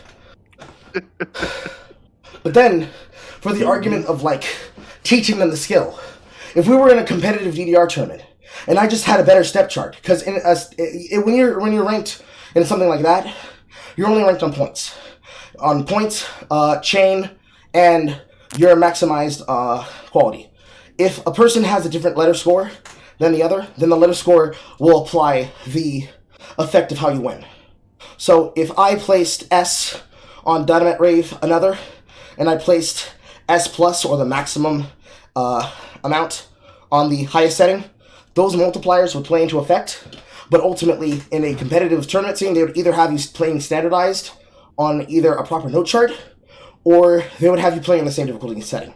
So if the standard chart is the maximum difficulty, or rather is the only difficulty being allowable, your score will not matter if you try to go to a higher step chart. So playing on the extreme step chart of these songs is not going to allow you to win because you just outbiting them in points. But if you're playing on the same ranking and you have a higher letter grade on both songs than theirs, then you automatically win. If you both have the same letter grade, it is then judged on your upheld combo as well as how many actual hits you give, because it obviously calculates at the end. See if it puts it here? Yes, right, it does. You would be calculated at the end for your step chart if it's not baselined out to a certain number for how many you do. So in here, on second stage Dynamite Rave, which is Dynamite Rave Heavy on DDR Extreme, they're playing on the heavy difficulty, which is the highest difficulty. 349 perfects, 44 greats, 2 goods, 1 bad, 2 misses, and 0 okays, which is neither a perfect nor a miss. It's just you hit the note. If my score, if we receive the same letter grade, was not higher than his score, then I would lose. But if my score on this matched him, but then I had a higher note score, but he also placed a lower note score between the two songs. If I had an S on one and an S on my second song, and he had an S on the song that matched my number, but he had a failing number here, the only way he can be able to win is if he has a combined total score better than mine. Because that's how they're calculated. If he were to say that I somehow cheated during a tournament like that, he would be laughed out of the fucking room. Especially if I try to teach him and say, listen, there's an easier, cleaner way for you to hit those notes. Because when you start playing games like DDR Beatmania and a Shuffle Dance Machine, the biggest thing that's going to happen is African Americans and South Koreans will become the same race for exactly 5 minutes. You're not wrong. You're not wrong. Yeah. Because the same... And if they're half and half? It's going to be funny. It's going to be even funnier because they're going to be using borrow words from the other language. Unironically, the cadence and how they talk shit is the same too.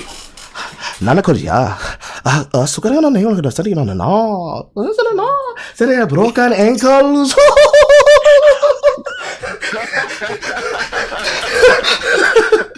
Today we learned that Carl knows how to speak South Korean. In that case, I think you would really like Library of Ruina, because it's made by a South Korean company. I mean, dance machine games are the same no matter who makes them. Granted, some of us have nostalgia for Konami and Bamani, their music studio in-group brand that has all the traditional in-group and known artists from Captain Jack and more. But the entire point... Rest in peace, Captain Jack. The point I'm trying to establish here is that you cannot apply this argument across the field, because the problem is that this bullshit is it's a nitpick argument. The rules and definitions and the examples and the comparisons only exist in a super narrow mindset. And because they apply in a super narrow mindset, and the information that obviously proves it is based on what you can prove from experience, if somebody entered into these spaces, into a tournament, or even played casually with other people that are trying to give them this notion and give them this knowledge, their emotions and their opinions only allow it to work in this super specific, hyper excluded case. Because obviously, competitive scenes is not win Overwatch League. Obviously. Esports is not win Overwatch League. Esports is not win Riot Games esports. To be so asinine to say that, while then complaining about streamers and why streamers grind content. What? Huh? Mm-hmm. Oh. And then when you remove it from the, okay, let's not talk about video games in the case of you're only using a controller. Let's talk about the games that require you to use your body. It destroys the argument. It blasts it out the fucking water. Was I pretending? Was I cheating when I demonstrated the logic and showed the technique and then the power execution of my point? And then I realized I failed to be a good streamer, and I still had a window up on screen that made it impossible for people to see it. And it probably would have been made better if I had picked up the webcam, put it on top of the monitor, and pointed it at my feet to make it even more clear what was happening. Yeah. How does it apply? Do you think about these things before you say them? And if they were to try and interrupt me non-stop, not even let me finish my example, so I just started swagging. So I literally just started emoting on them. I start demonstrating the point while talking over them, while still being able to hold the point. I don't know. Who's the better content creator? Who's the better streamer? Who's the better player? Is it the guy that's doing 3 things at once while still making a point? Or the person who's trying to filibuster nonstop? And the fact that I'm not even talking about the thing that I'm supposed to be talking about, but I'm not talking about, it all just applies because it's all the same logic. I don't understand how you apply this here. How are you making excuses for this shit off of tweets off Twitter, and you don't even broadcast? Which, to that edge, 1 second. The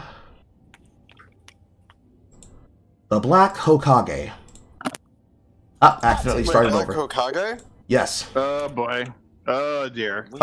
Is he a known person? Is he a known person? I actually do know this fucker. Yes, I do know him too. The Black Hokage. Let's see here. 3.19k followers on Instagram. He plays fighting games. Where's your Twitch? You got Twitch? You got YouTube? Where do you stream? 720k subscribers. Where's your app page? Where's your links? I'm just saying. Hokage highlights, GI podcast. Where's your Twitch? Thank you. Black Hokage. Just Chatting, Stellar Blade, Rise of the Ronin, No West for the Wicked, Fallout 76, X Defiant. Okay. Okay, nigga, I don't do this often. We're pulling up Sully Gnome. I don't do this often, but I'm pulling up Sully Gnome. Carl, what's Sully Gnome? Sully Gnome is a Twitch statistics and analytics page. The Black Hokage. He has some interesting takes. Like, they're very interesting. Should I at least give some rundown? Cause I do know some. Go ahead. Okay. Okay. Remember when G4 came back around that time? And the girl frosted her whole sort of like rant thing. There was a guy in the background that said, "You go, Frost." Guess who that was? It was the completionist. No, it was the Black Hokage. It was that nigga right there. Oh, it was him? Yep. All right. Was him. So the numbers are on the screen. I'll even project this in here. And guess what he got caught doing after he got caught doing that? Was he view botting? Well, not only that. Well, not that. But looking back at his streams and everything else, he was extremely sexist. All these other things that I don't think Frost would actually, appreciate. So him saying that shit kind of just put a giant target on his back. That's crazy. Oh, wow. All right. Yeah. So, what am I looking at? I'm looking at, this is 7 day. Give me your 365. All right, variance total. This was a peak spike of 1,000. That's the variance chart of what were you doing on that day. Doesn't even say. So, three figure Andy, regular run of the mill, literally who are you partnered streamer, milk toast. But on the categories of games played, we've got Final Fantasy VII Rebirth, Rise of the Ronin, Apex Legends, Pal World, Starfield, Helldivers 2, The Finals, Mortal Kombat 1, Prince of Persia: The Lost Crown, Final Fantasy XIV, X Defiant, Tears of the Kingdom, Unlisted, Call of Duty Warzone, Stellar Blade, Armored Core, Special Events, Exoprimal, Wonder, Super Mario Bros. Wonder, No Rest for the Wicked, Immortals of Aveum, Nickelodeon All-Star Brawls 2, and it just starts getting lower and lower and lower and lower. We got Bluey the video game, Foam Stars, The Final Descendants, The Legend of Pirates Online, Counter-Strike 2, Bluey the video game again. Apparently there's 2 different Bluey the video games. On Guard, Okay. Crash Team Rumble, and then if we go towards the ones that are the biggest, obviously read that one. Jis, Suicide Squad, Assassin's Creed Mirage, Alan Wake 2, Jedi Survivor, Insomniac Spider-Man 2, Dragon's Dogma, Tekken 8, Street Fighter 6, Remnant 2, Baldur's Gate 3, Lies of P, NBA 2K24. We will not make comments. We are all niggas here. We are all niggas here. We will not make comments. We will not make comments. I'm not. And Just Chatting, his biggest streamed category, 223 hours, 30 minutes of Just Chatting. And I'm not looking at weekly standards. I'm looking at 365 days. Of all these games played, while you're sitting here giving opinions about the pro scene, your biggest convention you do is yapping. Really, we should just call Just Chatting yapping. Yapponomics 101. Your biggest stream numbers. After that, 68 hours of 2K. Alright. Technically, sports game. Technically, PvP. I'm gonna let you hold that. Lies of Plea, single player game. Get that shit the fuck out of here. Baldur's Gate 3, single player game. Get this shit the fuck out of here. Remnant 2. Don't know if that's a competitive game. We're gonna look it up right now. Remnant 2? No, single player. Oh, single player game? Get this shit out here right now. Street Fighter 6. 45 hours, but you're talking about niggas sweating. Okay, alright, interesting. Barely 2 hours, or excuse me, 2 days of gameplay, but you're talking shit about competitive players. About the competitive scene. About the esports scene. Nigga, even fucking... He's about to make me fucking agree with somebody I dislike. Dominique, Sonic Fox, grinds more than you do, and has more room to dog wash your ass in that game. Oh, he definitely grinds a lot in more ways than one. Hey, yo. Hey. Hey, yo. Hey, yo. Look at me, Carl. I'm learning. I'm really doing it. I settle down. Tekken 8, 41 hours. So between this, 45, 41. Dragon's Dogma 2, get the shit the fuck out of here. Insomniac 2, get that out of here. Jedi Survivor, get it out of here. Alan Wake 2, get it out of here. Mirage, get it out of here. Get it out of here. Get it out of here. Apex Legends, 12 hours. Where was the other one? Helldivers 2 doesn't technically count. The Finals, 8 hours. Probably one of the more sweatier ones now that it's found its player base, and thus the people who are still there are, you know, actually no, better yet, I'll rephrase what I'm about to say. Get filtered, nerd. Get filtered, nerd. Oh, why aren't you playing the finals? Oh, you don't like getting nuked? Get filtered, nerd. Get filtered, nerd. Get filtered. You cannot. You cannot sit here talking shit about this job, pulling in the numbers that you do, and say what you said. That's ignorant. 365 days. You streamed a total of 887 hours. How many days is in 887 hours? 36.9 days. Well, let's use round numbers. In a total of 365 days of broadcasting, or rather, in the time period of 365 days of potential broadcasting, you have only streamed for a total of 37 days. Interesting. We already know that my number is going to be lower, but let's look at Carl's numbers, shall we?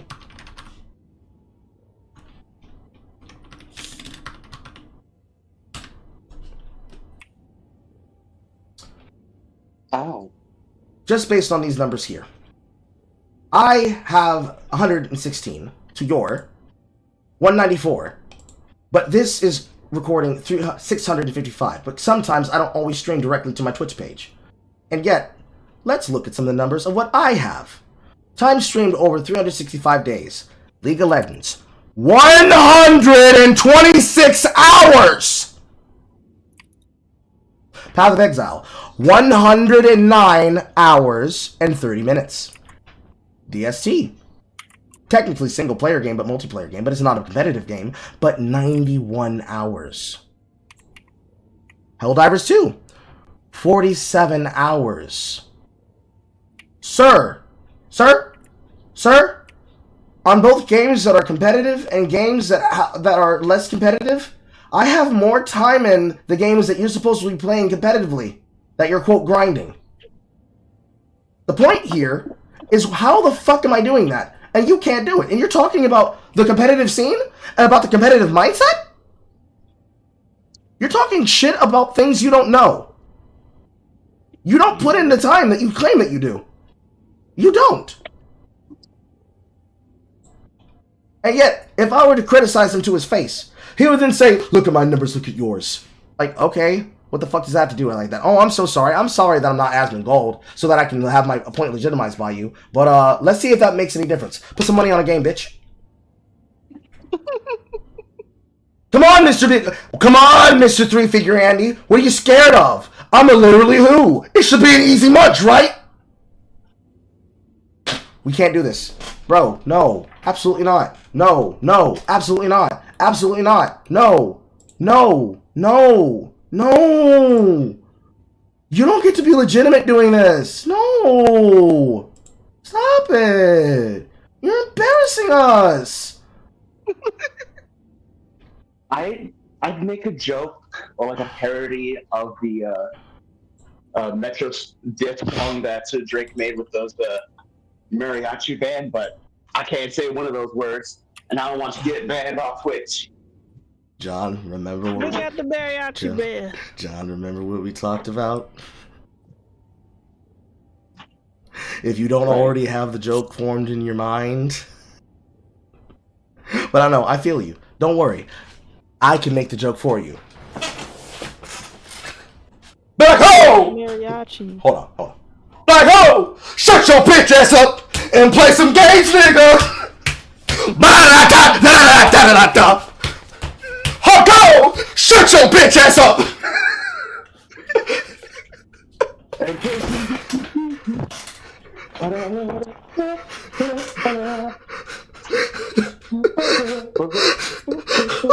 Why is it always like this? Why is it always like this? Why? Nigga, why? I can't take you seriously anymore! No! Why is it always niggas like this? Why? Why? Because they know how to network and don't exactly know how to actually play games. Because then the answer I would then give is, when I got, you call me a three-figure Andy, you a one-figure Andy. Oh, okay.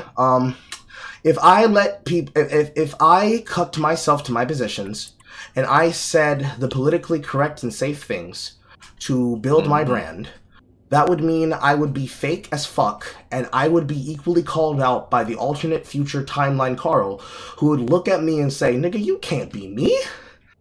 I'm me. Nigga, fuck past Carl. You're mirror dimension Carl. Nigga, I'll wash your ass. Pause.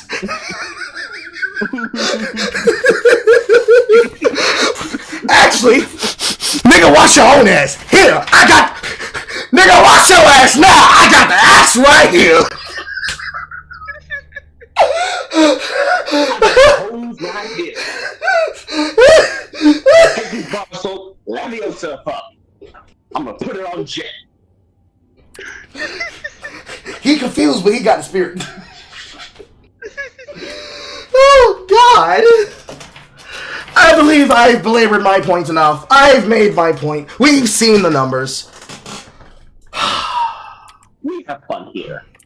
But yeah, this is pretty much the same nigga that was doing that shit on G4. It's like, do you expect him to actually be honest about anything? No. No, Not but at see, all. I didn't even think. But you see, here's the wild part. Here's the part that I already said. I don't even have to go to the nines. I don't even have to go to Solinome. I don't even have to put your statistics on the screen and demonstrate that you don't grind.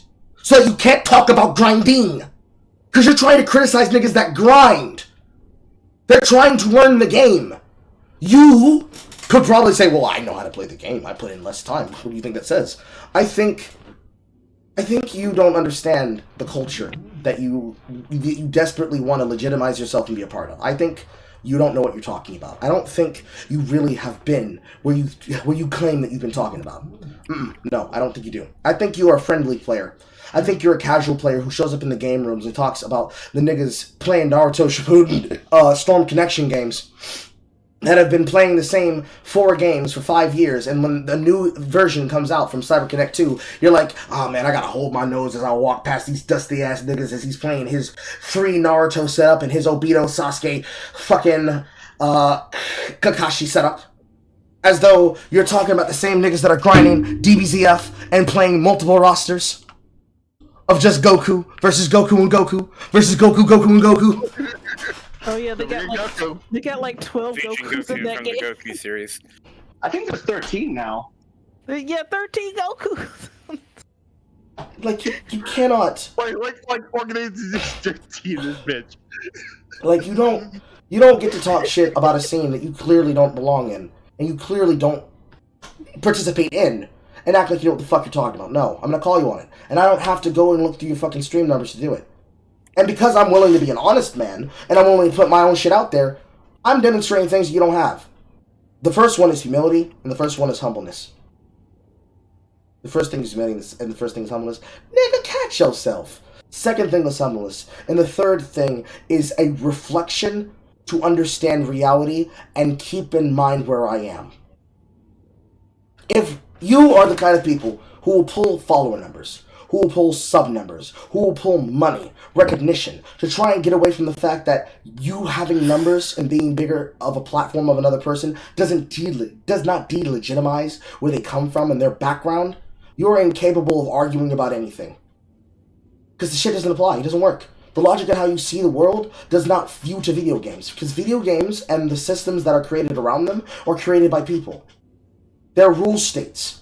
The fucking rules about duck, duck, go, and duck, duck, goose, and tic-tac-toe, and chess and whatnot are things that apply to your critical thinking skills in life.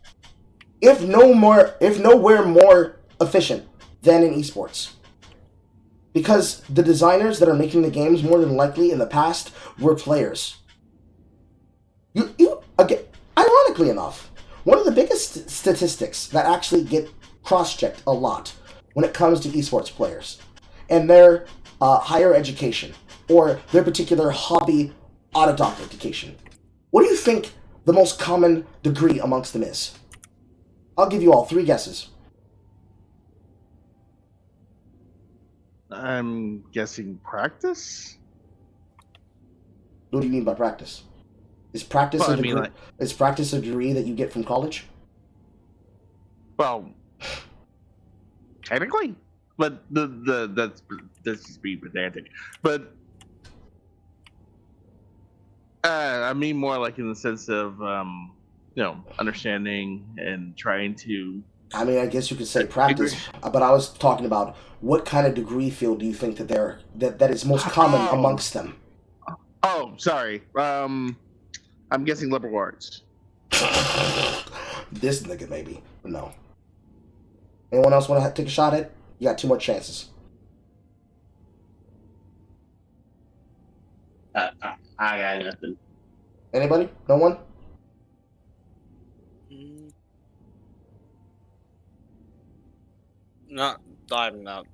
I'm not exactly participating, unfortunately. With that, I wouldn't know exactly. Computer science games track. The competitive players know and understand how to balance the games because they are going to school to know how to play games. Ah, that's what you meant. I myself am a CPSC major. Or rather, I was. Technically, I and Star have dropped out. But I had to drop out for reasons that involved my family. They're CPSC majors. In the same time that they're using their winnings to take from their tournaments, they're using it to pay for their fucking student tuition so that in the off season they can take online classes to get their fucking jobs. They're taking and doing their lessons in their downtime between scrim plays by looking at Stack Overflow and also looking at Python forms. They're playing scrims and they have a direct line to the developers. So the developers, if they want to ask a pro player in any scene of a game, what do you think should be the way that we balance this? How many frames do you think this needs to be negative or positive on block? How many frames do you think this should be negative and positive on hit? How many hits do you think should be competitive to the block string for a person to be able to block a full mix-up involving overheads, high-lows, OTGs, and 50-50 teleports? They know so much. We know so much. Because we play the game to the point that we have it broken down to a fucking science. Because it is computer science. Hours and hours of going into the lab, playing in the training room, figuring out the combos, and then showing them to the developer and being like, hey, yo, this was not supposed to work like this. This interaction with this combo is clearly a fucking bug. We have to fix this. Etc., etc., etc. All of that knowledge, all that skill goes somewhere.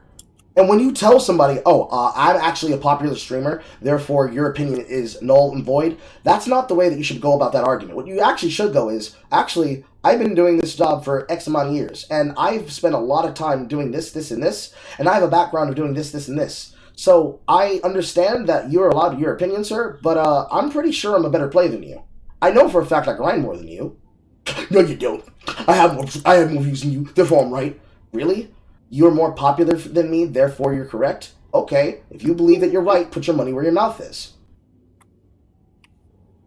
Like, what are we talking about? What are you talking about?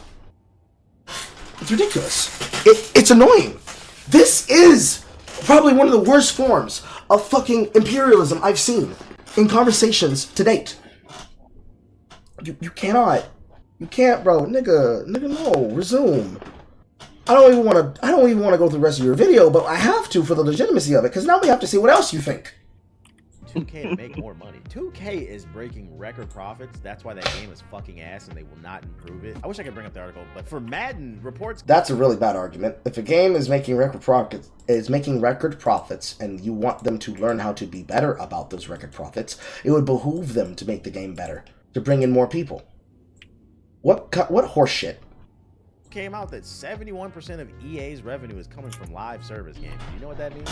It means that they've doubled down in the fact that they have live service games. That doesn't mean a goddamn thing about the actual competitive esports scene, dumbass. Competitive esports is not when Goss model. Stupid. Madden, FIFA, and probably Apex. That's probably like their big three. Games like Star Wars Jedi Survivor, which is loved it. It's not a live. We know what this nigga's tastes are. What?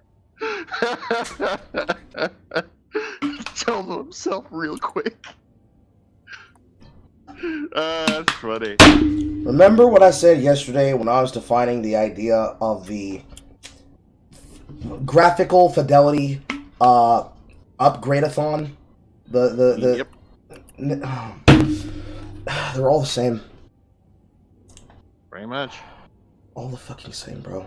And it's the same bland nigga that always seems to buy them. I want NBA Jam back. This is why games are $70. Yep. Again, please have the temerity to wait till the game is worth the money you think it deserves. Jedi Survivors is not worth $70. It's not worth $30. That's not to say that it's not a good game. It's just not worth that money. The inflation not only doesn't make it not worth that, but it's not even that kind of a game, bro. Path of Exile is free. Assuming that your friend gives you a copy of Don't Starve Together, it's free. And yet, you think that that slop is mwah. Because we're not talking about the plot, we're not talking about the story and the impact the story had on it. We're talking about gameplay, nigga. And then you're tying that into, and remember the title of the video, ladies and gentlemen, Pro Gaming, Ruin the Fun in Games. Where does pro gamers come into Jedi Survivors outside of speedrunners? Nowhere. So why are we talking about it? Service games, like you saying that like it would make them more money. How much more money do they need? What is EA's net worth like right now? Would like to mention that there is a far superior product made years ago called The Force Unleashed. That shit was so much. Well, yeah. I know, but it's. I also would like to mention the whole degradation of game destruction from last stream, based on that.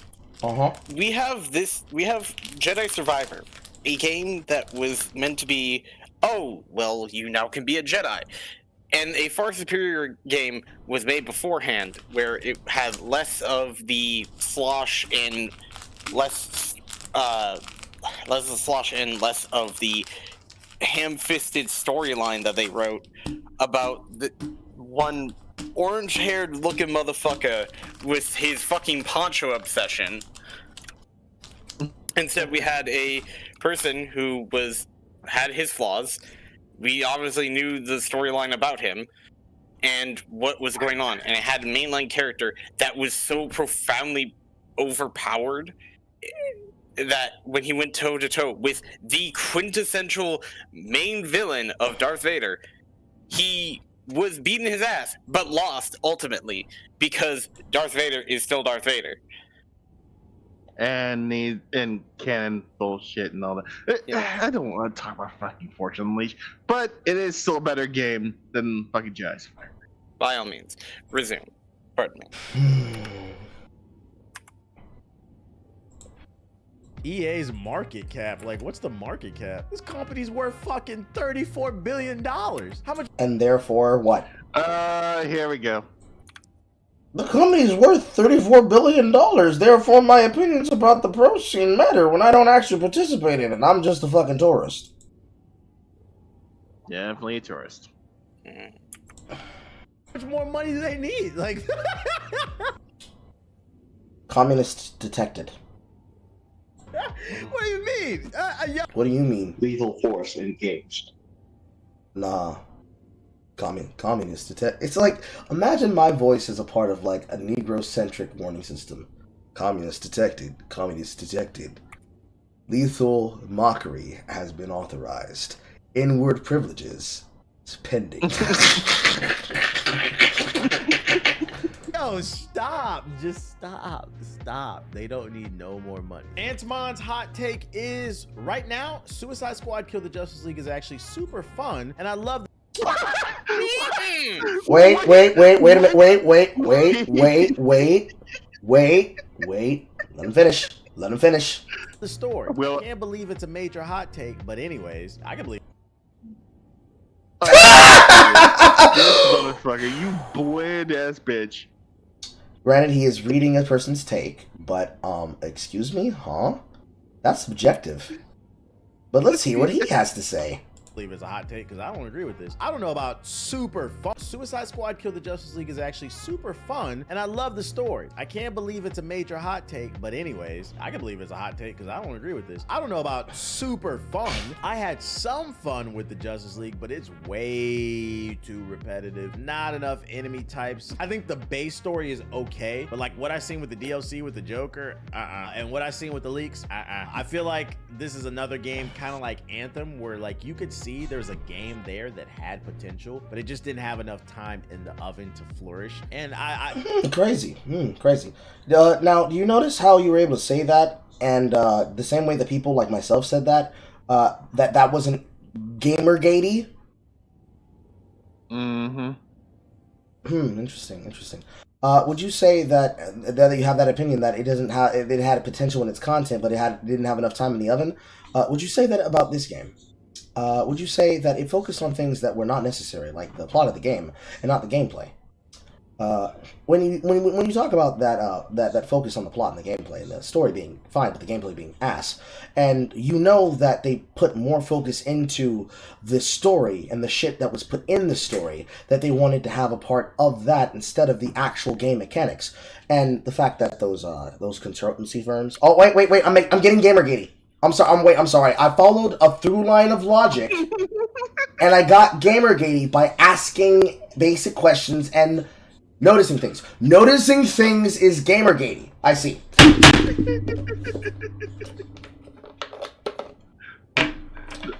Did you know? Asking questions bad.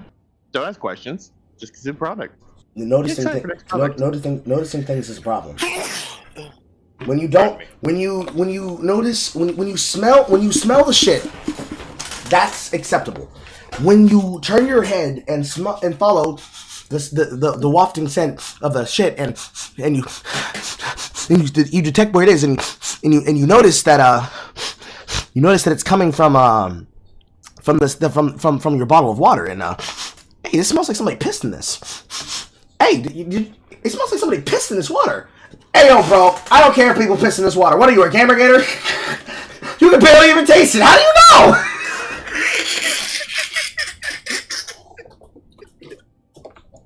Or worse, the cook's in the kitchen, and there's no blanketing covering wall. You see him standing up, pulling down their shorts, and squatting over your plate, and like, hey, yo, I don't want no shit on my plate. It means, yo, how do you know that is shit? It's not even out. Mm-hmm. We tell you, like, get it. You will consume the product that I give you. It is not it. And then you bring it to me, and it's obviously a big, firm okay. Sir, I don't want to eat this. This is obviously shit. You haven't even tried it yet. You're complaining again without it. Oh man, it's so crazy. That's so crazy, man. Oh, these arguments are so weird. But you know, I've noticed them. Therefore, I'm a Nazi gamer chud that can't get pussy. What's that, wife? Oh my god, I can't! You gonna pull me into it now? No. I love my wife. No, sweetie, I'm pantomiming. I was working through a series of very commonly made statements to discredit people and accuse them of things that they supposedly believe. And one of the most common things they say is that the people that they like to criticize with these takes that are very irrational and do not follow logic are supposedly basement-dwelling incel nerds that can't go outside, can't talk to women, can't wash their ass, are nasty as fuck, and have never had sex in their life. And that by me asking these questions, that defines that I must be one of those. But I'm with you. And I clearly know what I'm talking about, because as I demonstrated with my statistics, I am able to analyze these things, not just because I've been here long enough and I've done my job long enough to notice these things, deal with these arguments, and address these concerns both on air and off air, but also because I'm doing it on air around an audience that knows that I know what I'm talking about. We just walked through it. We saw the Solino numbers. We studied the numbers. And the examples I gave with the arguments that I provided for the points I was making, is including the physicality that I just demonstrated with the point that I exacerbated. I don't want to say exacerbated, but I did make sure that it was clear. I didn't have to pantomime doing a step chart, but I did so for the point of making my point clear. Me doing that was referencing, okay, so all the things that I just said that are actually part of the news story about why Kill the Justice League Suicide Squad is a bad game, they put more focus into trying to corrupt the narrative and the focus of the game with base established character lore. And instead of putting that time they spent doing that and subverting the culture, should have been put into the video game. You know, the video game that they were supposed to make good, but they focused on things that involved a company that have a particular standard and a particular viewpoint and a particular political leaning and a particular idea of how they should create a game. Because I criticized those things, that meant that what I said was invalid, especially if he was to hear me say this critically, repeated back to him as a part of this broadcast in the purposes of react content. But by dipping my head over and saying, what was that, wife? And pantomiming that you were from the other room, that means that the basic accusations you can make of my character do not apply and do not stick. That's what I was trying to say. Okay. All I heard the first time was ain't that. Well, I heard what you said right before you said wife. I was like, wait, what? I know. I was being silly. I was doing a silly wife. I love you. You were doing a silly wife all right last night. Hey, wait a minute. Hey, whoa, I didn't say anything about that on air. I said we were together last night. Now you giving things away. Hold on. I didn't say anything either. You just did. No, the fuck I didn't. You were pretending to be me last night. What you talking about? You were being a silly wife. Hey, yo! That's not my demure wife. Where'd this brat come from? Hey, excuse me, personality 1, I would like personality 2 wife, please. Too bad you get personality 3. Alright, that's fine. I'm gonna press a reset button and get personality 4 Wednesday. And get her, son! Get her! Get her! Yes! Yes! We stand on business! What? I'm joking. I didn't even hear what you said. You said ow. I assume my son did something in my defense. I said, yes, son, get her, get her, get her. We stand on business. No, I said why. Why? I don't know. Maybe you should think about it before I turn on personality 4. Anyways. Resume. As much as you love the game, you're allowed to like the game. I'm not mad at that. I'm not gonna lie. Don't be surprised if they take it out back within the next year and shoot it. So enjoy it while you can. But Damn, that's crazy. Imagine if they didn't have to do that though and destroy that game because they made a shit product for 10 years. Yeah. Imagine they actually made something that actually was worth a damn. You could have did that, but instead you gave me this. Yeah, nigga, that's crazy. That's crazy. I don't think this game's gonna last much longer. This one's not gonna last. So the next gaming hot take comes from iFupa, who goes on to say every game doesn't need to be a Souls-like game. And to that I say I agree. Where I disagree is I think what you're trying to imply is there are way too many Souls-like games. But I disagree. I think Here's an idea. How about you play a different type of game? There's way too many types of these games. Okay. Did they automatically deduct the amount for the game and then deposit it into your Steam account? I don't understand. Again, a take that I gave last night. They did not extract the money out of your account and make you buy and play the Souls-like game. What the fuck are you talking about? Why are you here? Is the Souls-like game in the room right now? Is Melania in the room? Are you currently getting waterfouled? I think what we should actually be talking about, and I think what you actually meant to say is every game doesn't need to be a live service game because I feel like you've seen Wow, okay. A live service game is a single player Soulsborne.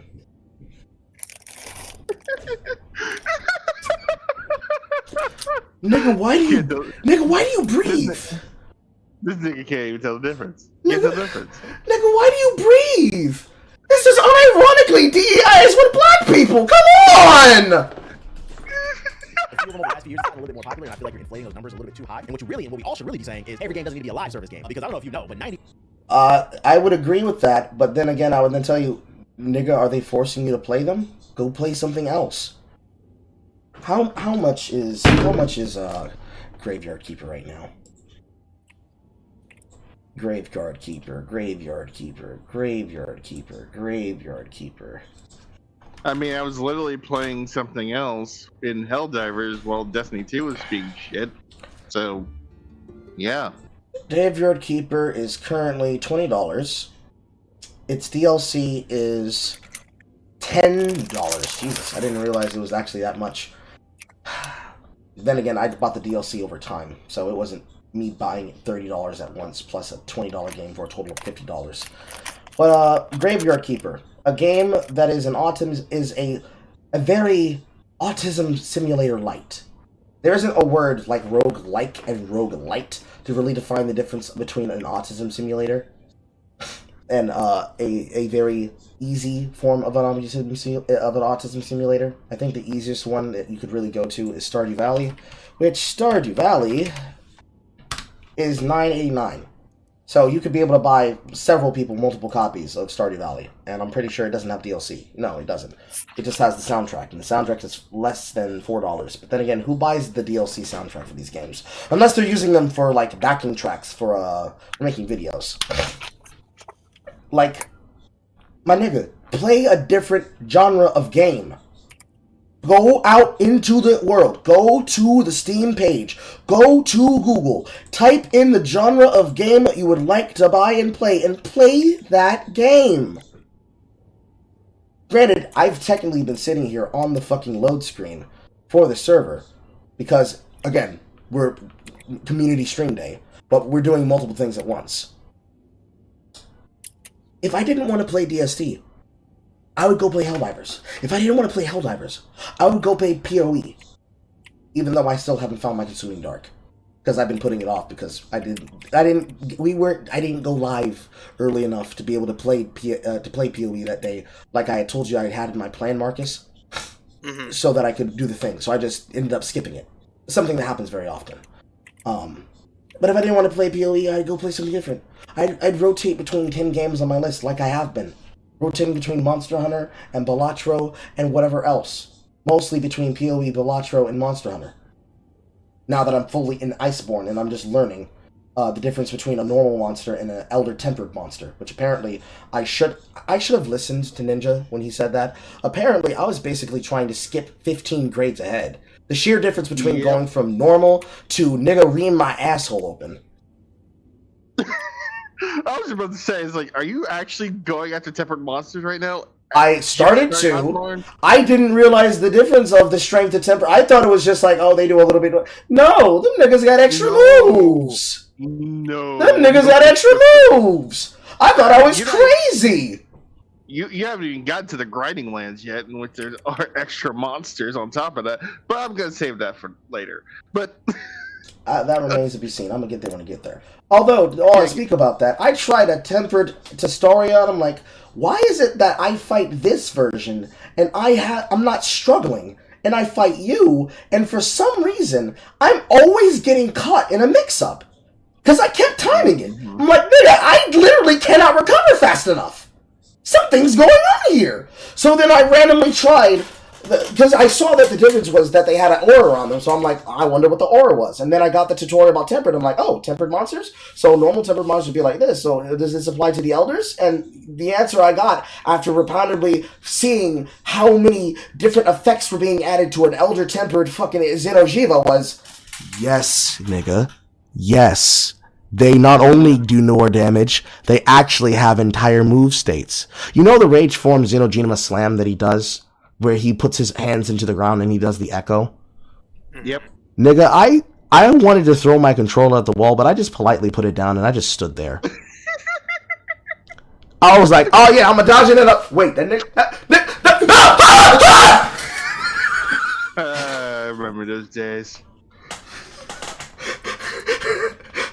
Now, brother, flowing in the air. How could the clutch claw do this? Oh, get the hunter out of the air. You take me back. I should see you back and I should play that a little bit more. Anyways, main idea point.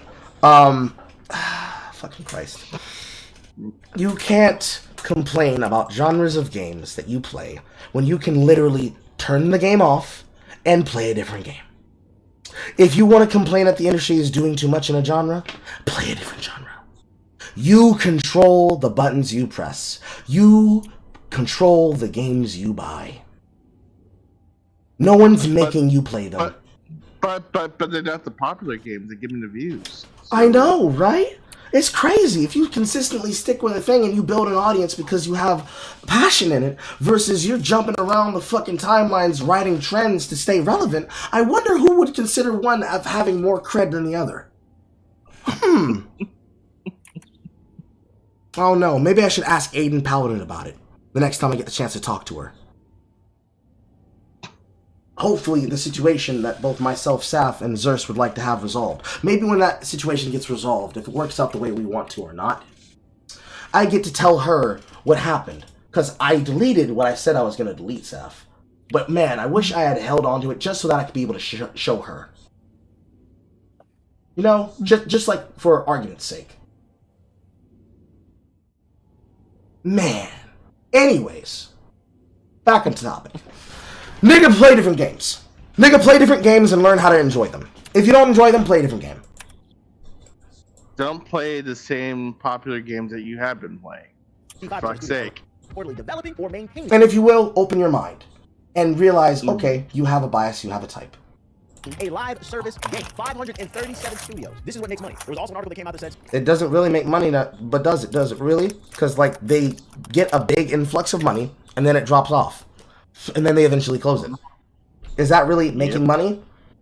A successful business is when you pop off once, and then you have to close down 3 months later? 60% of gamers don't even play new games. They play games that are 6 years or older. Oh, what's that? Good. What was that? Say it again. One more time. One more time. 537 studios. This is what makes money. There was also an article that came out that said 60% of gamers don't even play new games. They play games. Huh? What was that? Oh, man. Yeah, wait a second. Wait a minute. Let's go SinglePlayerCarl. Shut up.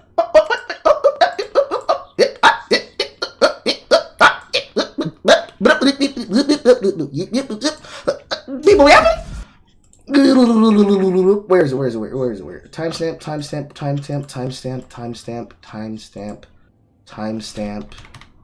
Timestamp. Put it on the screen properly. Boop, bop, bada boop, pow, beep, bop, bada, boop, boop, boop, beep, up, in the player, YouTube screen, window capture. What was that song? What was that, Carl? What did you say at 24:55 on People Be Yapping? How sweet baby and get rid of midwits outed themselves? Point number one, good old games never stop being good. People will absolutely ignore new games to emulate and reinstall past generation titles? Damn, nigga! Pass Carl! Pass Carl! Don't cook that nigga like that!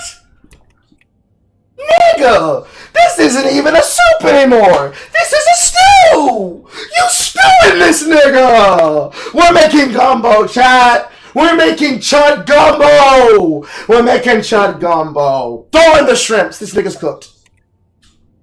Throw in the shrimp! This nigga's cooked. When was this video released? Oh my god, when was this video released? When was it released? Where is it? It's back in the other window. I'm too lazy. Back to here. I'm back to there.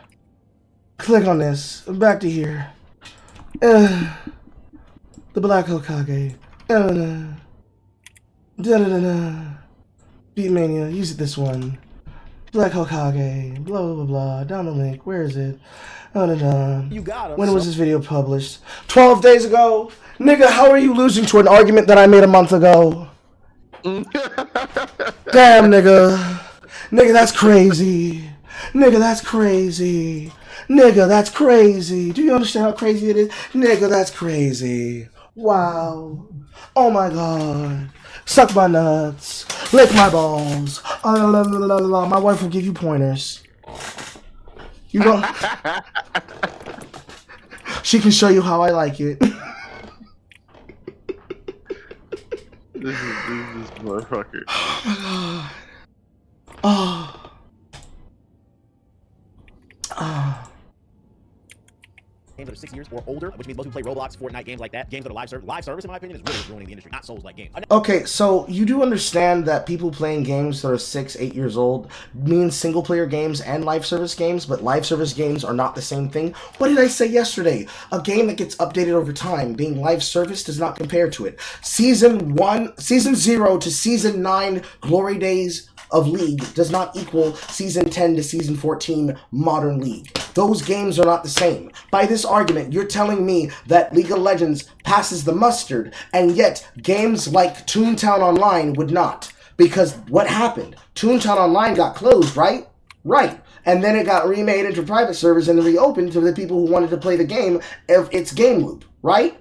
Right. By your argument, if this ever happens to League of Legends, if they make League of Legends 2 the way that Titanforge, the subsidiary that manages Smite and Smite 2 of Hi-Rez, were to do, which they already have, you do realize that when Smite 1, if it ever stops being supported, would now no longer fit that standard. Yet it has made more money, has had a better stream environment, has been a better competitive environment, and has actually done more for the standard of what you're saying is supposed to be matter and supposed to be a consistent care against the pro scene. Including the fact that they were able to actually fully handle and remove pedophiles and sex pests in the industry, especially when they were flexing their power amongst the group because they used to work there. If we want to hold the example of Brandon, DM Brandon, BM Brandon Nance versus Mr. I can talk shit about you, type, ulting incoming for Karthus ult, fucking David Turley, Riot Freak. This does not mean that I am saying that Riot Freak is a sex pest. I'm saying the same way that he used to work for the company, he used to work for the company. When that nigga got exposed, he got him removed immediately. And that nigga was known for being toxic. This nigga acts toxic on stage and acts toxic in his streams and acts toxic in his videos in the capacity of representing Riot Games. Nothing happens to him. Crazy. Same way that they do in their scenes, they are able to solve problems, increase the industry, get paid for people, and give consistent content. Ain't got a problem. Same thing with Dota 2. But y'all niggas are struggling. You gotta constantly nickel and dime people and continue increasing the viability of your skin rates while having to take and gargle Chinese semen to the point that you are 100% an acquisition of Tencent. You can't say and do anything without Xi Jinping skull fucking you. That's your barometer? Again, you don't know what you're talking about. Next hot take comes from Daniel, who goes on to say, releasing teasers for games that won't be released for another 5 years. Elder Scrolls 6. And to this I say, I completely agree. I don't even know if this is a hot take. I mean, I guess I could agree. I would say you shouldn't be talking about a game if it's not going to come out within 2 years. 2 years is not really a long time in the world of game development. Because realistically, let's say we continue playing Helldivers as a group for a year and a half, concluding with the amount of time we've been playing it for. From when it was released to when a new game comes out. If we are able to play it consistently on that pattern, the amount of time and the effort that we put into it will start to like make a dent and measure up if we consistently go between 1 to 4 games as a group, as well as me focusing on 1 to 4 games by myself in a pattern where it's like I'm not just rotating through an entire cycle of games as a variety streamer, because clearly he's a variety streamer. Yep. If I focus on those lists and we were able to actually go back in time and show the VODs of the gameplay loop and the focus of single-player campaigns for my playthroughs versus the multiplayer shenanigans we get involved into, it would be like the coral fibers of a hermit crab shell. Because that's what a proper flow state of moving through and playing different games is supposed to look like. You spend some time on this one, then you spend some time on this one, and you spend some time on this one. And whatever one that you spend the most as a part of your comfort games is going to be the biggest chunk, as we saw on my list. And then as it rotates down, it's going to be moving in a Fibonacci pattern. Because it's going to be a consistency of what you tend to do. Because that's just human nature. Like, it'd be easy. And if we timed that to the release of, say, let's say they have a Switch edition of the Metroid Prime trilogy, which they've redone now for the Wii and the Wii U, coming out for the Switch on a cartridge. The same way that they put out Metroid Prime Remastered. Because more than likely, I would rather them put them out in a cartridge, because it's more than possible for them to do that. Like, if they're redesigning it so that it plays to Switch controls, I think that's too much. Like, just make the controls work consistently for a Pro controller and a GameCube controller, and you're more than less likely done. You ain't got to do that much. Because the control scheme that should be used as the standard should be the GameCube input because of Metroid Prime 2 Echoes. Mm-hmm. If that were to come out within the next 2 years, but we're spending so much time playing those games, whatever game we're playing, including Helldivers, it would feel like no time passed at all. Because that's just how it would be. You'd be playing your forever game. You play your forever game, a new game is about, you try it. If you like it, you start incorporating it into your rotation. If you don't, you'll play it every now and again and give it a chance. And then when you have time to sit down and really focus and be like, you know what, I want to become better at Balatro. Like, which is what I did. If you vibe with it and you gel with it, it becomes a thing. You make it a repetition. It's no different than going to the gym. That would be how it works. So, like, I don't disagree with the take. I think this would probably be the most solid take so far from what has been presented and what has been discussed that I think I don't have a single consideration about it, because I'm just explaining the mentality of the repetition of how it will work scientifically. But realistically, it's like facts. No crumbs. Right.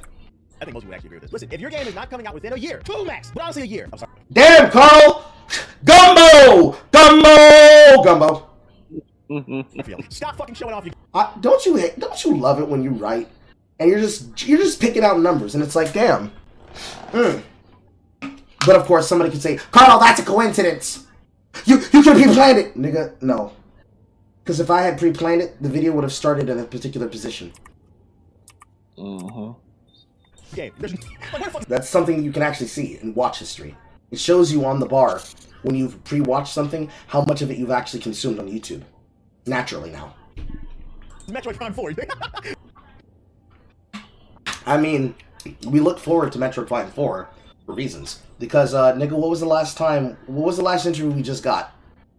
Metroid Dread? How many years did we wait for really Metroid? good. How many years? Really good. Yes, and it's really good. I was looking for a copy, but I didn't pick it up, so I just got for the ones that I got. And I ended up picking up Mega Man Battle Network Legacy Collection. And I preferably wanted it because if you were to actually look on Steam, they're selling the 1 and 2 separately. It's basically... Really? Yes, they are. On Steam, they're selling Volume 1 and Volume 2 separately. So you'd get 1 through 3, and that would come with any additional editions. So, like, for Mega Man Battle Network 3, the white and blue edition.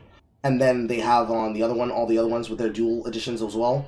The one that I got from there, I think I don't think I took the sticker off. 1 second. And it would not be amiss that the main reason why we really love things like Mega Man Battle Network is because that goddamn soundtrack is a fucking banger. It is. Shit! Is that about shit. It would be on the basically receipt, actually. ending Mega Man? Did I put the receipt up here? I think I did. It should be somewhere, unless I threw it away.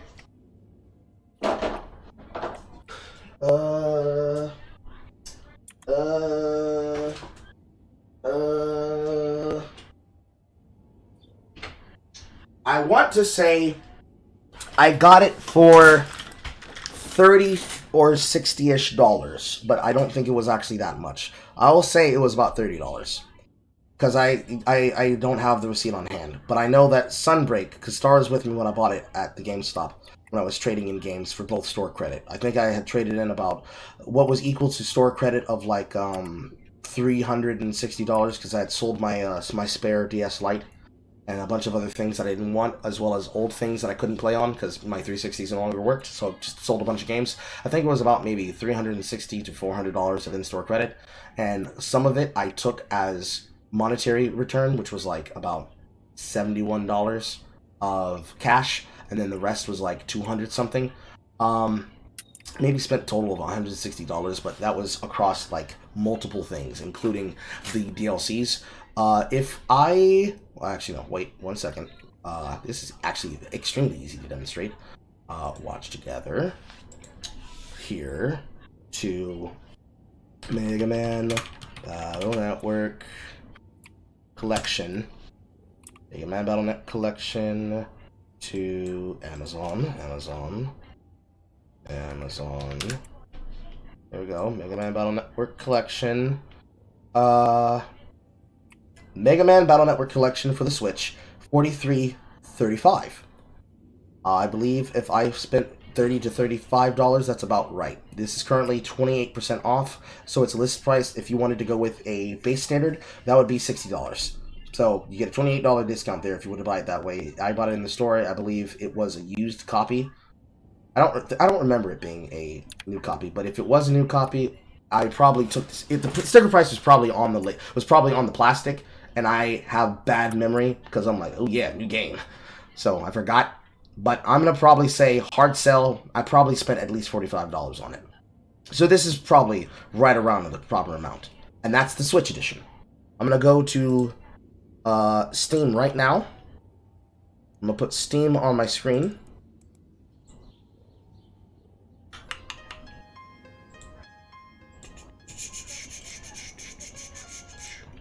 Put Steam on my screen. window capture.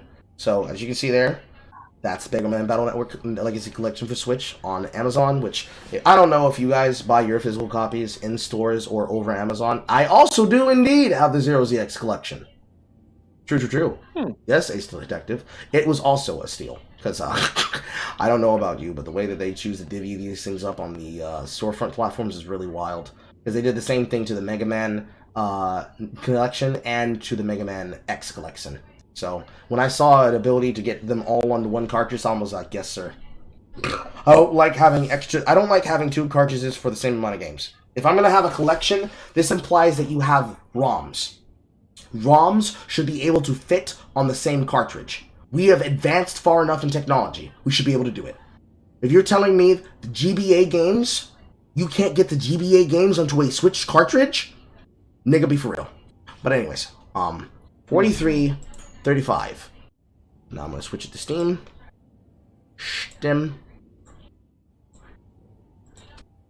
It should be in my wish list. Well, actually, no. Maybe it's not. Mega Man. No. So I removed those ones. So let's go look at the feature category for Mega Man Battle Connections, or Battle Collective. Mega Man Battle Network Collection Volume 1. Special promotion 50% off, $19.99. Standard price, $39.99. So this is single edition if you were to buy just each one separately. Volume 1, $40. If you were to buy this package, which is also $29.99, which is obviously $59.99 with the total packaging, for the games, they're basically the same price. So, if you got it from there, from Amazon, $45. Let's round it up to a whole number of value.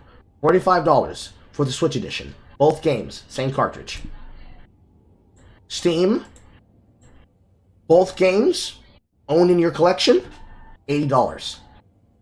Jesus.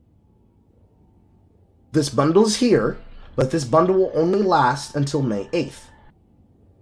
Brings it down $20, $60. That's bullshit. Absolutely, sir! Absolutely! And because it's got each version, Volume 1 would only be Network 1, 2, 3 blue, and 3 white. And then, Volume 2, Red Sun, Blue Moon, Team Proto Man, Team Colonel, Cybe's Gregar, and Cybe's Falzar. And assuming you were to play each of these games, 1 game, 2 game, 3 game, 4 game, 5, 6, 7, 8, 9, 10. $80 to get ROMs of a GBA era network collection for $80.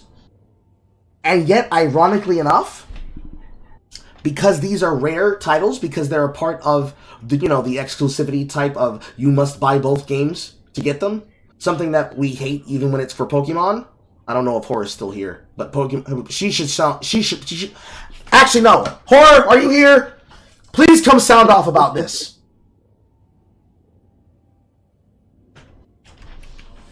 I think that Heart might still be in the chat. I do not know. Yep, there she is. Horror, do you mind coming in and telling us how expensive your Pokemon collection was for you to buy each edition of the more recent, up-to-date Pokemon collection games, like Sword and Shield, Scarlet, Violet, Arceus? We're having Arceus was just one. No, I understand that Arceus is just one, but I'm talking about modern games. The problem that the thing I'm trying to compare here is you're being price gouged for these copies of this game comparatively for something that's a ROM. This is a collection edition of effectively ROMs. They're making you pay $80 for 10 games that are ROMs on a Legacy Collection package on the digital storefront, where you could be able to save money and get all of those on it. 60 a pop. For 60 a pop. Okay. So, the modern games are standard issue price, right?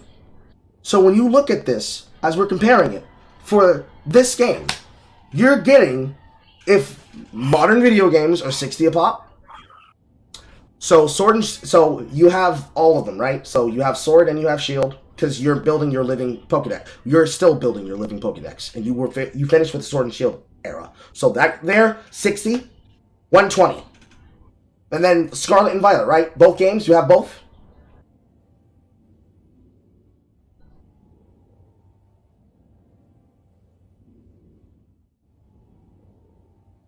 It would have been better if she had jumped in the voice call.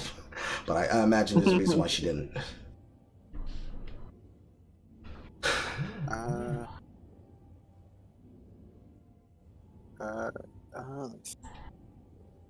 I'm reading chat right now, so that's...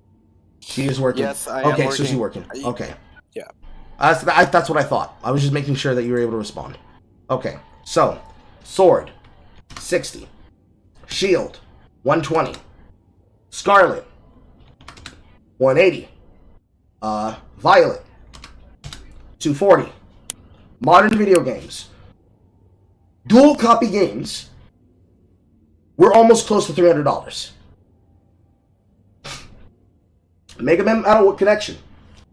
Collection, 10 games, GBA ROMs. 1 cartridge, $45. Digital storefront, same games, cut in half, which that's bullshit. I don't know why they're cut in half. That right there, that's a Roman Empire. Why the fuck are they split in half?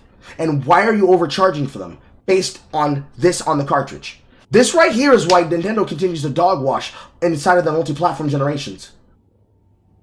I don't understand why you guys are like this. That's crazy. Anyways, back to my point. Amazon store, physical copy, put it in my hand, put it in my console, $45. Digital storefront, go to digital storefront, try to buy the games. If I'm lucky, there is a sale that saves me $20.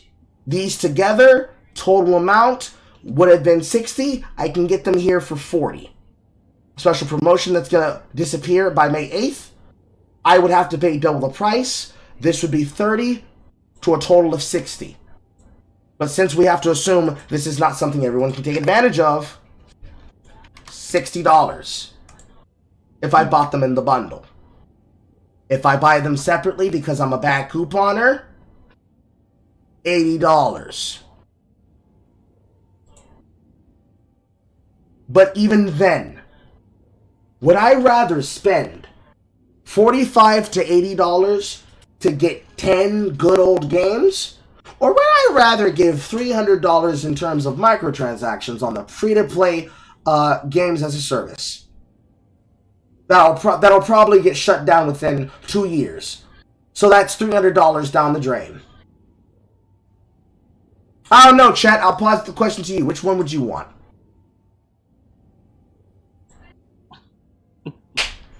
But hey, he knows more. He knows what he's talking about, chat. Clearly, he knows what he's talking about. Fucking, I hate tourists. I hate tourists. I hate tourists. I hate tourists. Come outside, Carl. You need to play the mainstream games. Okay. Alright. Yes, GOG all the way.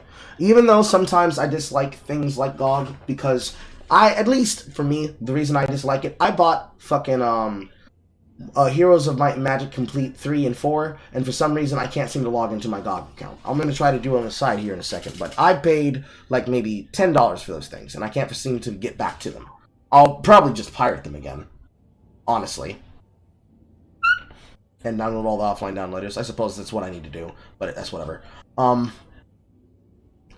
Buy good old games. My problem separately bolsters my thing. I need to figure out why I can't seem to do it. If I have to, I will go get my copies and my installers off of my laptop, and I'll just put them onto into my Jump Tribe and then reinstall them that way. I don't know. I'm gonna figure that out in a second. See if I'm just crazy and I just put in the wrong password. But good old games. Buy good old games. Play good old games.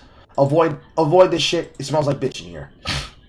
It truly does. It truly does smell like bitch in here. It smells like bad consumer tactics in here. That's what it smells like. It smells like bad consumer tactics. It smells like normie in here. I thought you saw my cover from like hours ago. No. No. I said that exact same thing in chat. So like bitch in here. Look, great minds think alike. Great minds think alike and grind. He said, "Where's Elder Scrolls 6, bro? I'm so sick of this shit." Back in the day when E3 was a thing, I loved when studios would get on stage and say, "This is our game. Here's a 20-minute demo, stage demo." Oh, bye. But E3 is dead, sir. E3 and conventions and events like that are dead. Y'all motherfuckers don't show up. You stay at home and you retweet them. You do watch parties for them. People get harassed in public by a woman who is showing her ass off. Paints her titties. Says this is what it's really all about. Motherfuckers like you killed those events. So don't whine. Don't moan. This is what you wanted. By the way, this game is coming out this fall. Keep in mind, E3 was in the summer, so then like, or they say this fall. Yeah, and it's gone. Pat yourself on the back. You and people like you at the relaunch of G4 are responsible for it. Or it's coming out early next year, within like 6 months. I love when studios do that. It's a sign of confidence. Also, it's not. Okay, so a sign of confidence. Actually, no, that's a legitimate statement. Let's rock with that. It is a sign of confidence when people are able to release what they have and they show this is our game. Here's how it's coming out. Cool. What just happened to Stellar Blade? Damn, nigga. Current Carl's cooking you. Past Carl's cooking you. I'm making instant influencer pizza. This nigga's making spicy gaming takes gumbo. You still cook, nigga. How you want to be served? Don't worry, it's a buffet. All you can eat, nigga. Not like teasing it. Yeah, I don't like when they show off games way too early. Also, you set yourself up for failure because when you show a game too early, what people are going to do is they're going to take that trailer and then compare it to when the game came out 5, 6, 7, 8 years later. Stop. Well, you see, this is not accurate. If I can be told, hey, look at the pre-launch things that were made about Palworld. This is clearly a concept that was worked on for a while. And then I compare it to the alpha, and then I compare the alpha to the first edition early access version of the game, I can be able to say, okay, I can see how they implemented the concept and how they implemented the gameplay. And then I can look at the gameplay loop of actual gameplay I can get my hands on and compare it between my own gameplay and say, you know, this is a little rough in some places. I would really like you guys to get some updates. And then when they pass those updates and then I try those updates again, oh man, this is really improved based on what you had actually done. This has gotten better. I really like this. Same thing has happened to Helldivers with the inclusion of new weapons. Literally, the last thing that they did was they, after they completed that last major order, they gave us the option on where we chose to go. And I guess we chose to go to the place that gave us the scattergun rocket launcher. Yep. Like, man, Carl, you remember when we played the launch edition of Helldivers 2? Yeah, I do. I remember how dog shit a lot of people were. They were trying to figure out a lot of shit. And then people started spamming meta. And then I got into an argument with a guy who tried to talk shit to my face. And then when I offhandedly made a joke about him, he ran to the moderators and tried to act like a bitch and claim I said something I didn't say. And then I went to a moderator and had him be able to argue my case for me. And they went back, and not only did they ban him and another person who did it, they had to give him a warning and pull him in for trying to abuse the rules and actively lying about the nature of what was said. Because when they pulled the logs, they saw that what I said was not what I said. And what I had done was literally the thing that you criticized, that he literally said and criticized for. Me testing shit out in a environment by myself, because ironically enough, Bolster actually came in on one of those grind sessions. I was zoned out like a fucking zombie, so when I noticed he was actually connected to my game, I was like, wait a minute. I thought I was in private. Who's this? Joel?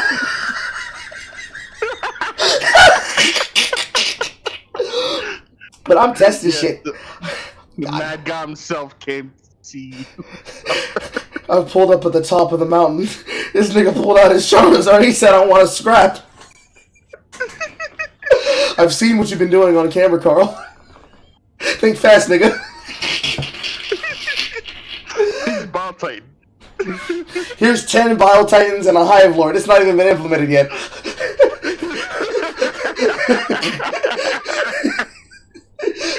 I'm testing shit in private environments to then posit it for the knowledge of everyone else. And then when I have not been playing on the patches and I go there to learn something, I try to get from that information and I apply it. It's the same shit.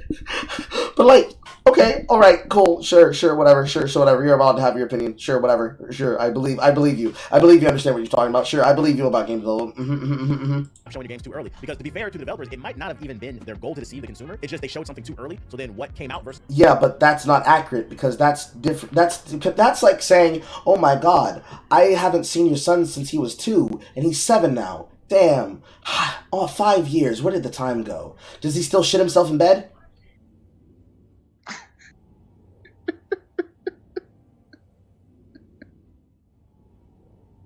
I remember he used to sit up at night and he would be in your arms as you were watching Red Letter Media and he would wet the bed. We used to call him Red Letter Bedwetter. Does he still do that?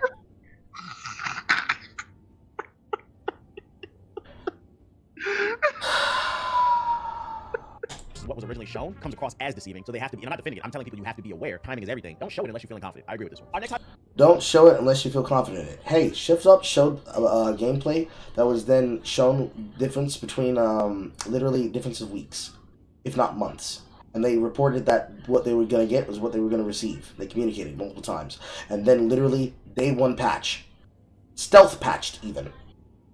As soon as the review embargo was dropped, the comparisons were being made between the live examples and the unpatched examples from physical discs.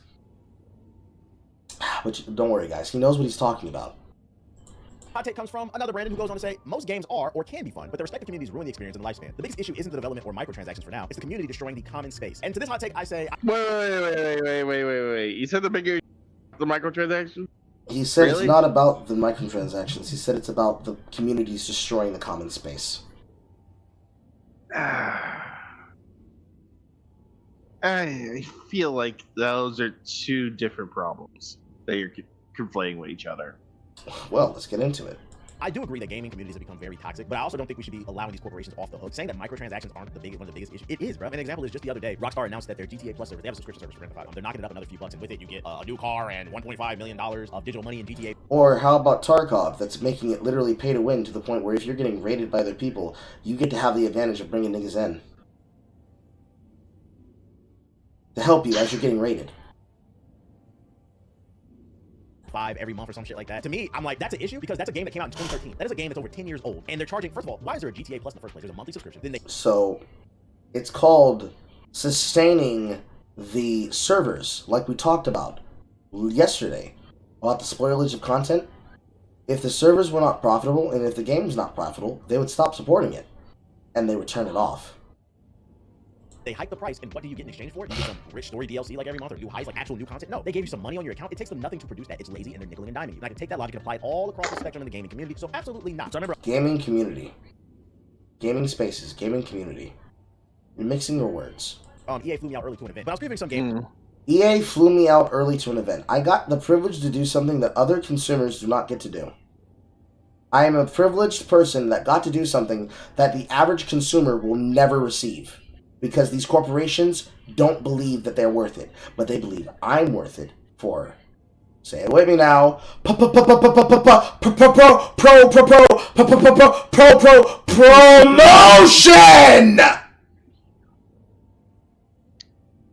I see you, Dr. Robotnik. I see you.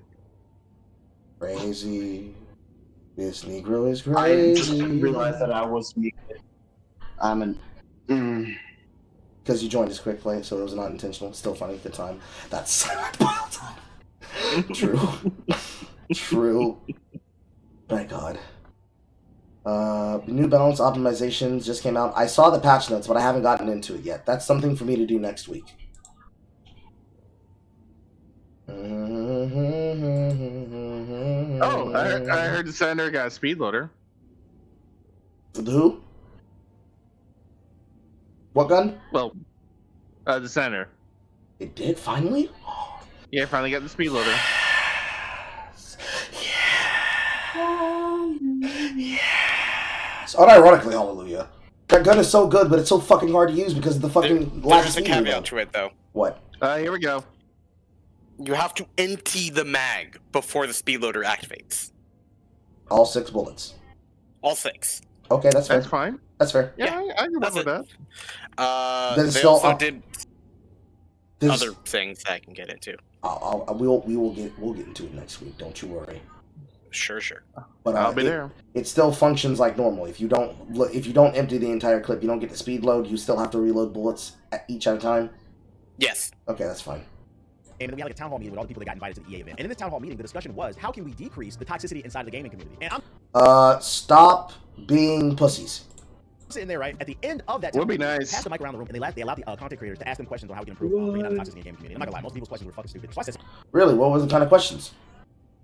Do you remember them? Did you do the thing that a content creator should do and record content so you can consume content and criticize content? Or did you just think that they were fucking stupid and you didn't even write down what it was that you wanted to criticize? Sounds like you did the second one. some real shit. I took the mic and they said, what's your question? My question is, I was like, I understand the perspective of where you guys are coming from, but I was like, I don't really like that I'm sitting here and you guys are pointing the finger at us, just the gamers. And they're like, what do you mean? I said, since we're talking about decreasing toxicity in the community, I said, let's talk about your business models, loot boxes and microtransactions. Where did?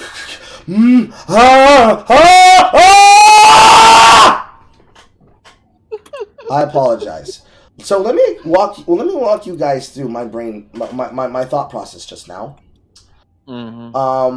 Toxicity.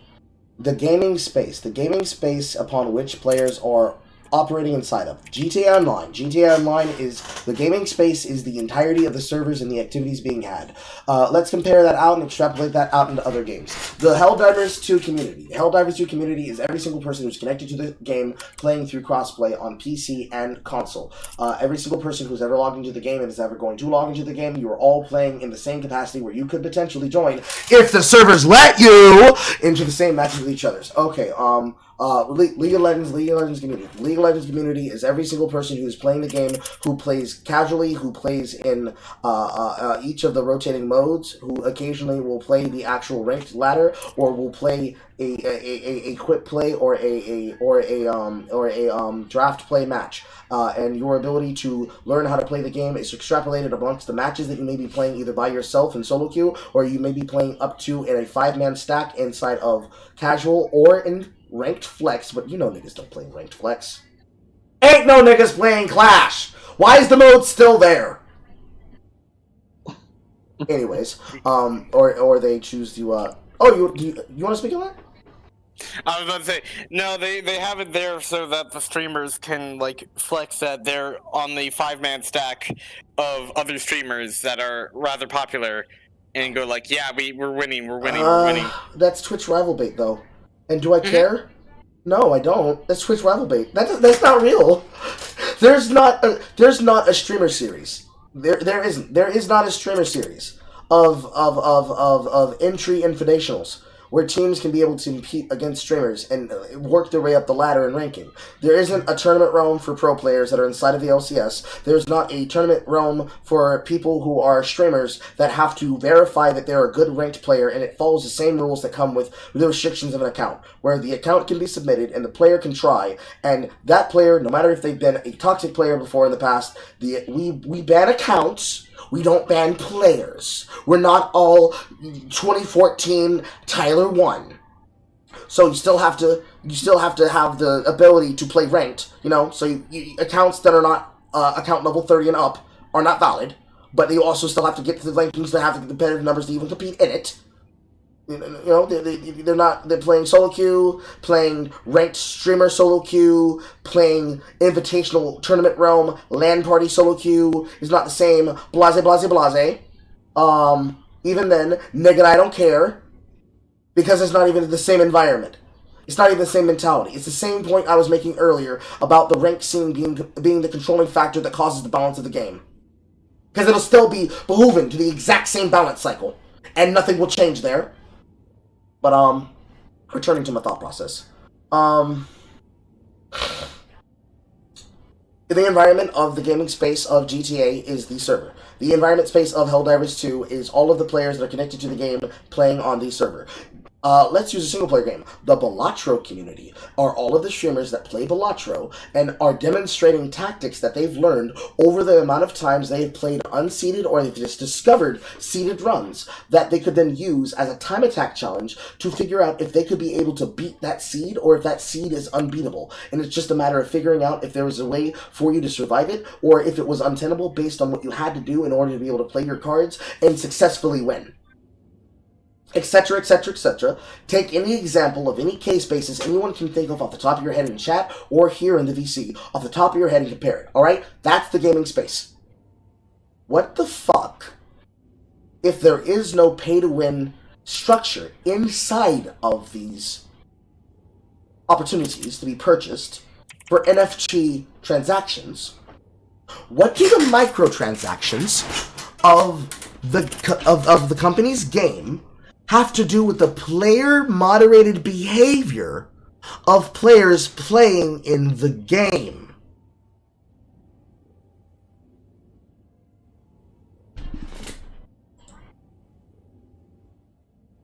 That's an excellent question. It is. And I agree with Horror. I am technically yapping too much. But this is... My God, it is so crazy how many things he says is fucking wrong. And when you just start picking at it on a basic level, it's wrong. And then you start digging it out, it's like, nothing you're saying is true. Nothing being said is fucking true. I shouldn't have to spend this much time on this singular video. I'm sorry. It's kind of a bit of a joke. What do you expect us to do? Horror? Sit there in an empty chair. Figure out a way to speed through it and move on to the next video because we've spent too long on this one. When I started my stream, we started here. It is 3 hours in. We've done one video. She is right. I have yapped too much. But okay. I don't... How... In order to make sure that we understand there is a base level understanding that has to be addressed and applied to people who have the right to speak and the right to be heard, men like this have to be accosted for every single thing they get wrong. Because this is a part of why I said yesterday, you have to be right and you have to be explicit on why you're right. Because niggas like this will do shit like this and make videos like this and say, bro, I put out content like this all the time. And yet, it takes so much time to clean up his mental messes that he leaves. Niggas spilling fucking drink everywhere on the floor. And I gotta clean all the shit up. You're drinking spaghetti and piss. Spaghetti and piss. Piss spaghetti. Spaghetti. just spilling spaghetti everywhere. And every time I could criticize something he said or something the user posted the question said, he would then be like, bro, you're just nitpicking me. No, I'm not. You're just wrong. And having to take the time to just explain why you're wrong, it's fine. Would you rather me just address the reason why it's incorrect and then just move on from it, and then you never get to respond to it? That wouldn't be fair. That wouldn't be content. It would not be an Asmongold reaction standard. And even then, I don't have to go deep. I don't have to go deep to prove it wrong. And then when I go deeper, the more I notice, the worse my criticism gets. There was a reaction done by Every Frame of Pause concerning this very opinion that was expressed by the Gymocracy, Gymquisition, about the reviewers not needing to do extra time to make sure that their video game reviews are accurate. That they should be allowed to spend a minimal amount of time to maximize the output they have for it. Because if they spend more time on the review, my criticism will become worse of you. And then if you think that the review doesn't deserve an 8 out of 10, okay, I'll spend more time on it and it'll become a 3 out of 10. How do you like that, Mr. Man? I would like that because that's what we're supposed to do. That's my job. Because while I agree with Horror, I'm talking too much, I'm doing what's supposed to be the due diligence of my job. And if I was to critique his video, I would give him a fucking 0 out of 10. Not only is he off base, not only is he outright wrong, he does not have the credibility upon which to make the statements that he has made. Not only is he an open-mouth shill, not only is he a person who is misrepresentative of not only what gamers are, what competitive players are, the competitive spirit and integrity of the sport and event and the craft, but ultimately a toxic example of what toxicity is. if for no other reason off what we ended up pausing here for, before we continue and finish the rest of this video, toxicity in the game server event is when loot boxes.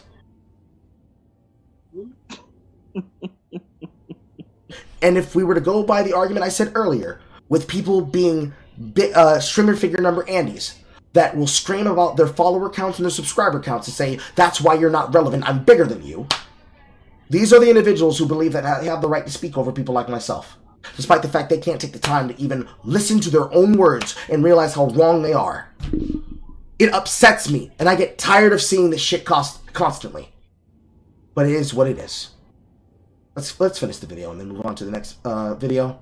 In your games, that's increasing the toxicity in your game. Because like what's happening is there are kids out there or adults that are resenting people that buy these microtransactions, calling them cheaters because they're boosting or whatever. Now everybody's cussing each other out in each other's throat, and it creates an imbalance in the community. It was fucking crickets in the room. You know what they said? They said, that's a good question. Anybody have anything else? So here's how the story ends, right? So after the town hall meeting was over, I'm like, yeah, look at this shit, bro. After the town hall meeting was over, I'm walking out, I'm getting ready to go to lunch. Somebody from EA came and pulled me to the side. He said, hey, were you the one asking the questions about the microtransactions? And I was like, yeah, that's me. He's like, look, man, that was great what you said, but people love microtransactions. He went on this whole tangent about how the reason they put it in the game is because you fuckers keep buying this shit. Yeah. Stop doing that, dumbass.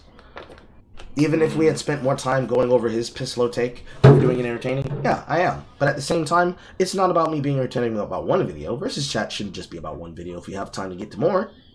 We got more content to get into. And she probably wants me to get into one particular piece of content. So, try to give the people what they want, you know? In that way, I am a variety broadcaster. A variety of piss-shit videos for us to react to. It's not as fun if it's just one. Where am I getting these slut rhymes from?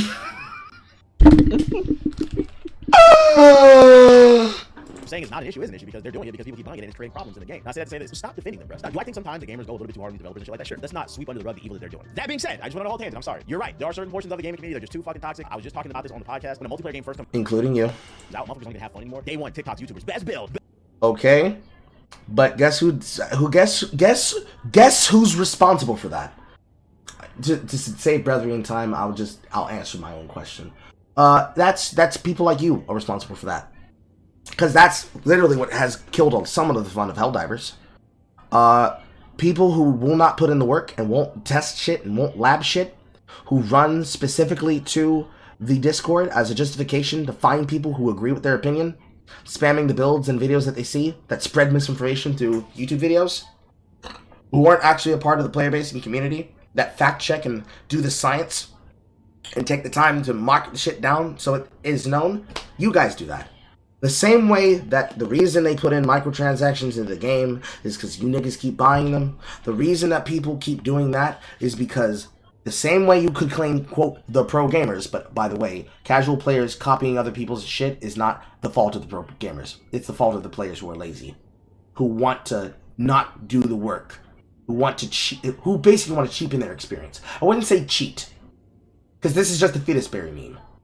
You cheated yourself and the game, etc., etc. But you cheapen your play experience by trying to skip steps. Instead of reading the tutorial, you try and force your education and learning of it. Instead of allowing them to explain to you, here's how the combo works and here's how you set it up, you're hurting your own experience by trying to find a shortcut. And by taking the series of shortcuts, you cheapen and lack in your ability to actually fulfill the thing that you need to do. And you find yourself now at taking a knee and being at a loss for understanding. So you complain about all of the fun being drained out of the game. It's because the same attitude is being had for loot boxes. But the same attitude that's being had towards loot boxes and that's being had towards the players cheapening the experience value and trying to optimize the fun out of the game came from people like you that are just jumping on the trends like Culture Locusts that monetize it for all the maximum value you want while putting in the minimum amount of effort and then moving on to the next thing. Giving dog shit takes. All of you are the problem. All of you are the problem. Till you choose to remove yourself from the equation and make sure that you're part of the solution, not a part of the problem, and you minimize how much you engage with those factors that you say are a part of the problem. If you can't square that circle, you don't get to say shit. Do better. let's go. Let's go. Everybody's a fucking sweat. I miss the days of like when a new Call of Duty or a new Halo or a new whatever new multiplayer game came out, and like the first 3 months, everybody was just having fun. They were experimenting. It usually took like a good 6 months to like a year before a game got super sweaty because that's all that was left on the servers were the sweats. But nowadays, day one, because everybody's a fucking clout chaser, everyone wants to be a content creator. I'm just trying to shoot the shit with my friends. If I get a couple wins in, cool. I don't gotta win every. Relax. Next hot take comes from Brandon, who goes on to say Halo Reach is one of the best multiplayer games of all time. This is a hot take because if you're Halo fans, most of them will probably say I don't have an opinion about that. the best in the series, depending on the person's age. But Brandon, I gotta say, I agree with this take. Halo Reach is my favorite Halo. If I had to put them in order, I actually say Halo Reach 3 and then 2 were my favorites. I think I was a little late to 2 because I was too young. By the time I played it, it was kind of like dead already. So most of the time I really played Halo was Halo Reach and Halo 3. If I make you mad, oh well. I was an armor locker in multiplayer, and I used to love to armor. Now, let's get this straight. I didn't use the armor lock because I thought it was fair or like I used the armor lock because it was cheap and fucking annoying, and I'm here to ruin your day. I used to armor lock in big team battles. My favorite thing I used to do was like let somebody get a vehicle like a tank or like a warhog or some shit like. So you realize you just added yourself as a sweat, right? Yeah. Congratulations, you are A toxic fucking sweat. Play it back. Listen to this nigga glaze himself. In multiplayer, and I used to love to armor. Now, let's get this straight. I didn't use the armor lock because I thought it was fair or like I used the armor lock because it was cheap and fucking annoying, and I'm here to ruin your day. I used to armor lock in big team battles. My favorite thing I used to do. I didn't armor lock because I thought it was a strategy. I armor locked because it was cheap and annoying, and I wanted to piss you niggas off. Was like let somebody be in a vehicle like a tank or like a warhog or some shit like that. I would like to stand there and act like, oh no, they're gonna run me over. Armor lock, flip the whole vehicle over. Fuck you. Next hot take comes from Henny, and he goes on to say, if you gotta cheat in a fighting game, maybe you shouldn't be playing it. I'm gonna go ahead and add to that. If you cheat in any game, maybe you shouldn't be playing it. Also, once again, did you guys read the tweet? What are your hottest gaming takes? You said if you have to cheat in a video game, you shouldn't be playing it. That's not. Yeah, that's Glacier. Not a hot take. Outside of cheaters, I'd argue 99% of gamers do not like fucking cheaters. Of course, then you could debate what's cheating actually.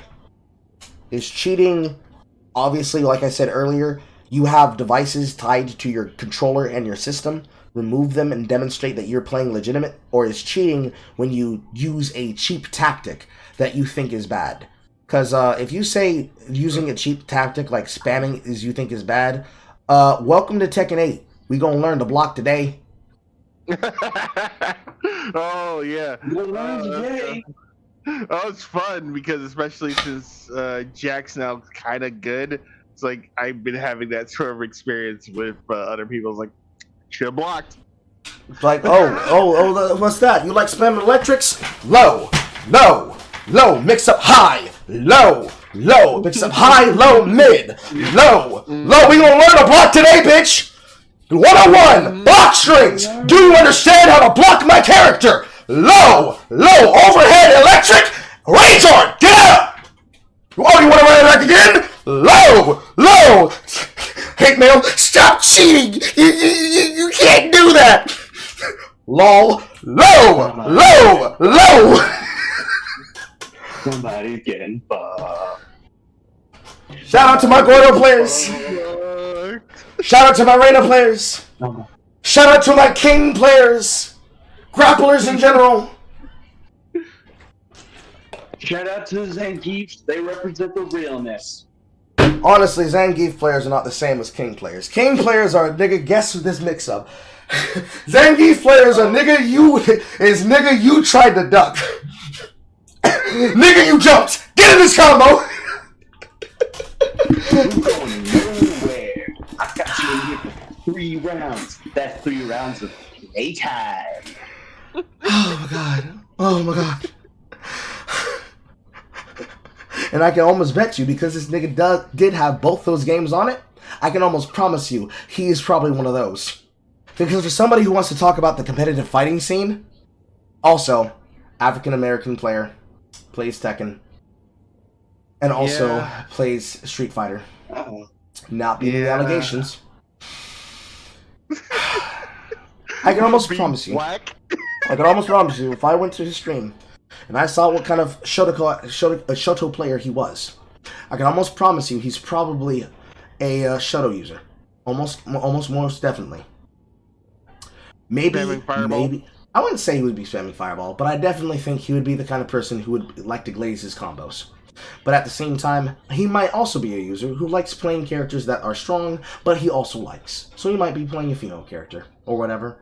But, to elaborate on what I said, cheating, if you're cheating in video games, and you're cheating at LAN events, people are going to dog you no matter what. That's a Glacier take. However, like I just said, there's a difference between cheating and supposedly being cheap and lazy and unskilled. Upon which I would then say, again, get fucked. There's a base level of skill that you need to have to be a competitive player, and it starts with understanding how to lab. Because there's a base level requirement, kind of like the base level job requirements. You must be able to work this amount of hours. You must be willing to standardize these rules. You must be able to lift 50 pounds properly using the proper PPE. You must be able to do this and this and this. The same job requirements that you have for that are the same job requirements you have for games. So in Tekken, you must learn how to be able to dodge out of attacks. You must be able to understand the particular tells of a person's particular playstyle type if you wish to be able to condition them to be set up for your own attacks. You must understand when to use your electrics. You must understand how to combo and hit confirm your rage arts and your specials. You must learn how to break other people's specials and how to recognize their block strings and block their block strings. You must learn if you are positive, negative, or neutral on block, or on hit, or if it can be whiff punished, so that you know how to open up. You must learn what you need to press to break King's grapples and rags. You must know how to deal with teleport players that will Raging Demon, not to say it must be Akuma, but have a type of Raging Demon teleport mix-up to learn how to guard the 50-50. You must learn how to play from the left of the screen and the right of the screen, so that you know your inputs and that you can be able to be consistent with your setup and follow through off your openings, either hit confirmed or done raw. You must have a library card for your ting hard reads. There are so many things that you need to know how to do that fall under, quote, cheating/being cheap. That is just an expression of skill. Again, get filtered. Come on, guys, let's read the instructions. Get good or get filtered. That's a pretty common take. Bye-bye. So our next hot take comes from Nathan. He goes on to say, regardless of their faults with releasing buggy games, Bethesda is one of the greatest storytelling studios of all time. We're not even, nope, we're not even commenting. We're not even commenting. Nope. Hell nah. Hell nah. Skyrim tells one of the greatest stories ever told in the game, and Fallout 4 is Did I say something wrong? No. This nigga tried to talk about Bethesda and hot gaming cakes. Specifically, regardless of their faults with releasing buggy games, Bethesda is one of the greatest storytelling studios of all time. Skyrim tells the story of the greatest story ever told in the game, and Fallout 4 is in behind. We're not even, no, we're not even getting into it. That's hilarious. That's fucking funny. We're not even getting into it. Hell fucking no.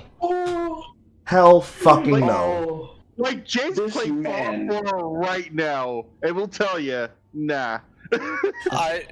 I have to mod the shit out of it in order to make it playable. Man has his mouth magnetized to Todd Howard's crotch. And the worst part is guy this. in particular. Like, the worst part is it's not even a fucking take that's wrong of the presenter. This is a take that comes from a person who's trying to discuss it. I don't even care what his reply is to that shit. That shit is automatically fucking wrong. We're moving forward. So that is, did you read the tweet? I asked you what's your hottest gaming takes, and I think a lot of people actually agree with that. They've released Skyrim like 25 times. It's not by accident. You motherfuckers keep buying this shit. So clearly people love Bethesda despite some of the issues that their games have. So I gotta ask, did you read this? Loving Bethesda is when you keep buying the game multiple times because you guys are lazy and you are easily pleased by jingling keys. Instead, in debating this, I'm gonna actually take this moment, and this is honestly the only reason I highlighted this comment. If you have not seen the Fallout show on Amazon Prime, after watching this video, go watch the show. The reviews have come out, and they definitely don't care at that point because we all know that this is the first time ever in existence where they patched a television show. They say it's the greatest video and I'm not gonna lie, I watched all 8 episodes this weekend. It is. I was trying to find something to dislike about this. Nothing major. It's a really good show. It's only 8 episodes. If you got Amazon Prime or you know somebody who's linked to their password, check out the Fallout TV show. It is fucking fuego. It just takes place in the games, so you can completely play the games. Pause. Doesn't that fuck up like a huge amount of the timeline? He says that he's a fan of Fallout, but doesn't that fuck up like certain things in the timeline as well as Mr. House? So from what I've watched 2 episodes so far because I've been waiting for Violet and me to finish it out because we've been watching it in my other server. But from what it stands to be, Violet is also kind of an expert on it. There are some things that are correct. There are some things that are a little bit weird thus far. Mr. House, we don't know if he's actually playing to like his cards close to his chest because as much as the scene out of context can happen, he is not exactly the most forthright person, especially in New Vegas. You know that. Yeah, that is right. Mhm. You know what? You're not wrong about that. So from what I gained to venture, it's probably that either the character assassinate him in the next season, which then I'm just like, okay, well then everybody was right, or has like ulterior motives, which makes sense for him. Yeah, makes sense for him to have ulterior motives and just playing to the fact that Vault-Tec is a greedy motherfuckers. Yeah. But when it comes to Fallout, the TV show, it's a little bit odd. A lot of people have been giving it's very weird. Because a lot of people say that, like, yeah, it has some inconsistencies, and to others it's saying, like, no, that's been there. Which it's kind of difficult to tell at this point. Yeah, I was gonna get around to it once I was done with Knuckle, which is all right so far. But overall, yes, this man is glazing it to the point that it's getting ridiculous. I would say it's decent. It's not good. It's not like Arcane Season 1. Man, Arcade Season 2, I'm looking forward to that. But anyways, continue. go ahead. Yeah, please. It is now 3 p.m. Y'all in the watch together too. You can just start this shit up. Oh, You gotta put. If you play the game, you'll catch the little Easter eggs and shit like that. But like the actual story, no, you don't have to play the game. You can still watch it. Great show, but Bethesda really needed to win, and they got one with Fallout. So that's the reason I like the comic collection. I love the show. Mr. Flex-a-Lot's hot take is that Gears of War should have ended at 3, and I agree with this hot take. I am a super Gears of War fan. At least the original trilogy. It has a special. I don't have an opinion about like this. my high school days, I was super sweating Gears of War. I agree. The story was great. The multiplayer was. I'll great. agree with you on that. 4 and 5 are just kind of. Hopefully 6 will be better. But like, I'll take a step further. Not only do I agree with you. 6 will not be better. However, No, it's not. I would like to state, single player game. Pro gaming ruined the fun in games. Wait, single player game for what?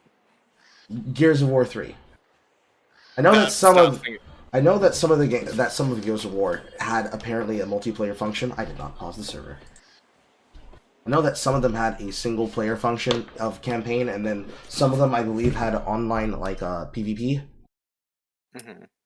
The title of his video: Pro Gaming Ruined the Fun in Games. I mean, I can get into the argument of I can actually get into argument of how the pro scene in Gears, because there is actually a pro scene in Gears. It's predominantly in South America, much like KOF, but there is actually a scene, pro scene there. It's just extraordinarily played by like mostly Mexicans and maybe some Brazilians. True, but pro gaming ruined the fun in games. Multiple single-player games that have no relevance on the pro scene. True. Alternative title: Your Hottest Gaming Takes. Yeah, you should have went with that. None of this shit has It's not anything. clickbait enough. Like, none of this shit has anything to fucking do with. Well, some of these things don't have much of anything to do with fucking the player behavior of the pro scene. He plays some games that are tangential or are currently in this generation of multiplayer fighting games are central to what you would see on the current EVO stage. And he's been so fucking wrong that it's egregious and has brought us to be sitting and harboring on it for as long as we have. I just now started playing today's save for the DST server. The server is open, by the way, so if you wanted to come and play DST, we can. Or you can now. I'm playing DST by myself right now. I'm going through the motions. I see. I'm on day 4 right now, and just made a science machine on day 3.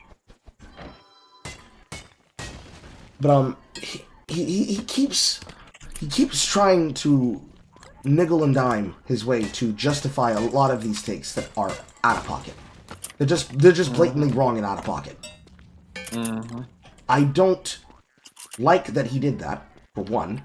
2, it demonstrates, again, the lack of credibility and the lack of understanding that he does not fucking get it.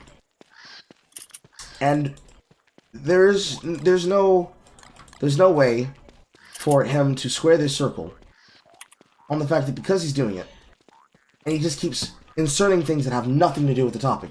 Okay, so you go and ask people on Twitter, give me your hottest gaming takes. Why didn't you say your hottest pro gaming takes? Would you make it about a clear clickbait title? Granted, that's not what brought me to click on it. When you make a clickbait title about it being about pro gaming takes, and there's very little to none, and the ones that exist, I'm flabbergasted that you would even try it. Whatever. Ended at 3 because I think in order for people to have a fond memory of something, you have to let it end. That's why Code Geass is my favorite anime, because it fucking ends and it doesn't keep going. I know what my name is, but Naruto is not my favorite anime. Code Geass way, but there's that saying, you either die or you live long enough to become a villain. I think Gears lived long enough to become a villain. But to add even more to what you're saying, I think Xbox as a whole needs to focus on publishing more original games, and that's why I'm excited for games like Flintlock, which is coming to Game Pass. Every service should focus on making more original games. Boundaries from Xbox, and I think that's what made me really fall in love with the Xbox 360. It had a lot of IPs on there that were pushing the boundaries, and just like PlayStation, I think both PlayStation and Xbox have become very stagnant when it comes to creativity. So yes, I agree with you. Jamori's hot take is, he says, trying to be more like movies is stifling creative storytelling in games. And to that I say, I agree with this. I'm a gameplay first person. I play games for game, and I think somewhere around the Xbox 360 PS3 era is when you started to see a lot of gamers focus a little bit too much on demanding better visuals and like this movie-like storytelling, and it's kind of culminated. Gamers didn't ask for that. Lazy fucking journalists asked for it, so they would have to put in work to their games. Well done. They're also very embarrassed about what they were reviewing. Dean Takahashi says hi. I think some of that falls only consumer. I feel like if we keep going down this path, eventually this bubble will implode. The reality is that games are successful because they weren't trying to be like movies. And I feel like now they're trying to be like movies. We gotta get back to our roots. So I can't say I disagree with this right. So the next hot take comes from Lotto, who goes on to say, Breath of the Wild wasn't anything revolutionary. Open world Zelda mods were a thing before they came out, and the only reason it was as big as it was due to the obsessive fan base of Nintendo. In the defense of Breath of the Wild, me personally, this is my perspective, I can't speak for everybody else. I don't think I've ever heard anybody say Breath of the Wild was revolutionary. I think a lot of people liked the game just because it was different. I think with Zelda games, ever since Ocarina of Time that came out, they got a little bit, at least on the 3D side, they got a little bit formulaic. So I think Breath of the Wild was a breath of fresh air just because they're formulaic, because that's what happens when you create a worldwide record-breaking formula. You deliver people what they ask for and what they want, and if it's not what they want, you don't give it to them. I think I got open world fatigue. Yeah, I wouldn't be surprised if the attack of the fanboys Luigi had are burning right now. What you said. All right, so our next hot take comes from Mr. Goya, and he goes on to say, this game did nothing wrong but try to be different. And you know what? I'm gonna agree with you. And now that I'm gonna agree with you, I'm actually gonna hold the fucking phone. You can't just drop that right in the middle of that. You know why they do that. I don't even, I myself would not even fucking argue it, because it's not even material. We know that these guys will never let this fucking go. They will never let it, they are never letting it go. We can't. Fuck off. We've already spent too long here enough already. And the longer he keeps giving these dumbass takes, the more upset it makes me. But I don't need to elaborate, because it's obviously fucking retarded. If somebody wants to ask me in chat, I'll tell you inside of the voice chat, and you can just look at that and I can write it down there. But they will never fucking let DM lowercase. They'll never let D lowercase MC go. They will never let it go. And that's tantamount for exactly what I just said. They don't want to make shorter games, and they don't want to make better games. They want to make games that give them the ability to do what they want to do. Because they have what they want, and they know what they want to do, and they don't want to be honest about how they go about it. Simple as. They can't do it. They don't want to be honest. They can't do it. This is why they do that. They cannot fucking do it. I'm sick of it. You're sick of it. We're all sick of it. But they're never going to change. It is impossible for them to change. Because that requires them to be held accountable. And they don't want to be held accountable. It's no use. It's no use! It's no use! Hilarious how you use that one on top of that. That's hilarious. But yeah, I get what you're saying. Resume. Pain.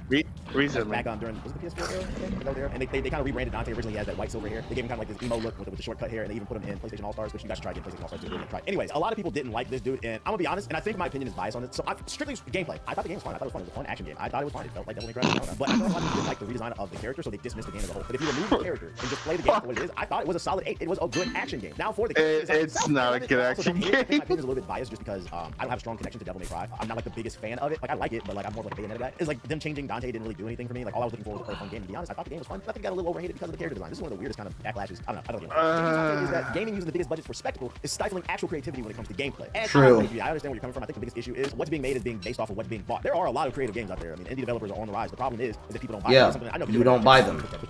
Whose fault is that? Yours. I would love to talk about some of these more obscure JRPGs or this indie game that I'm into. Like I'm a huge. So do it. Talk about them. You're already a variety streamer. Just talk about them. Play them. A lot of more recent Sonic games, and it's an indie game based off of Sonic with a bunch of different elements. Stop playing popular shit. Play them. I would love to talk about more games like that, but guess what? People don't click videos on that. They want to hear dumbass shit about Okay. Here we go. So fucking poser. Oh, fucking Christ. What I'm trying to say is, I don't really know what the solution is. I mean, maybe people I don't have the proper influence. I tried to be a tastemaker, but most people don't listen to me until it's too late. Then they come back and they say, oh, YouTube. Oh, they don't listen to me. Not really. How big is your I'm trying to channel? wrap my head around what's the solution for it, other than, you know, spend less time talking about sure. what you like and spend more time talking about what you like. Also support those who support what you like. Not your Don't sit on fault. social media bitching about how that person No is not accountability. you know what I'm saying? And that's just a few hot takes from you, the viewer. If you enjoy content like this, you might enjoy a video I did on Rise of the Ronin. I headed over to Metacritic and I filtered to only the negative. We don't. I didn't. You upsetted me. It's shit. Especially that last part. Oh no, people don't really fuck with it. People don't really fuck with it. I got flown out because you know, the companies fuck with it, but the people don't fuck with it.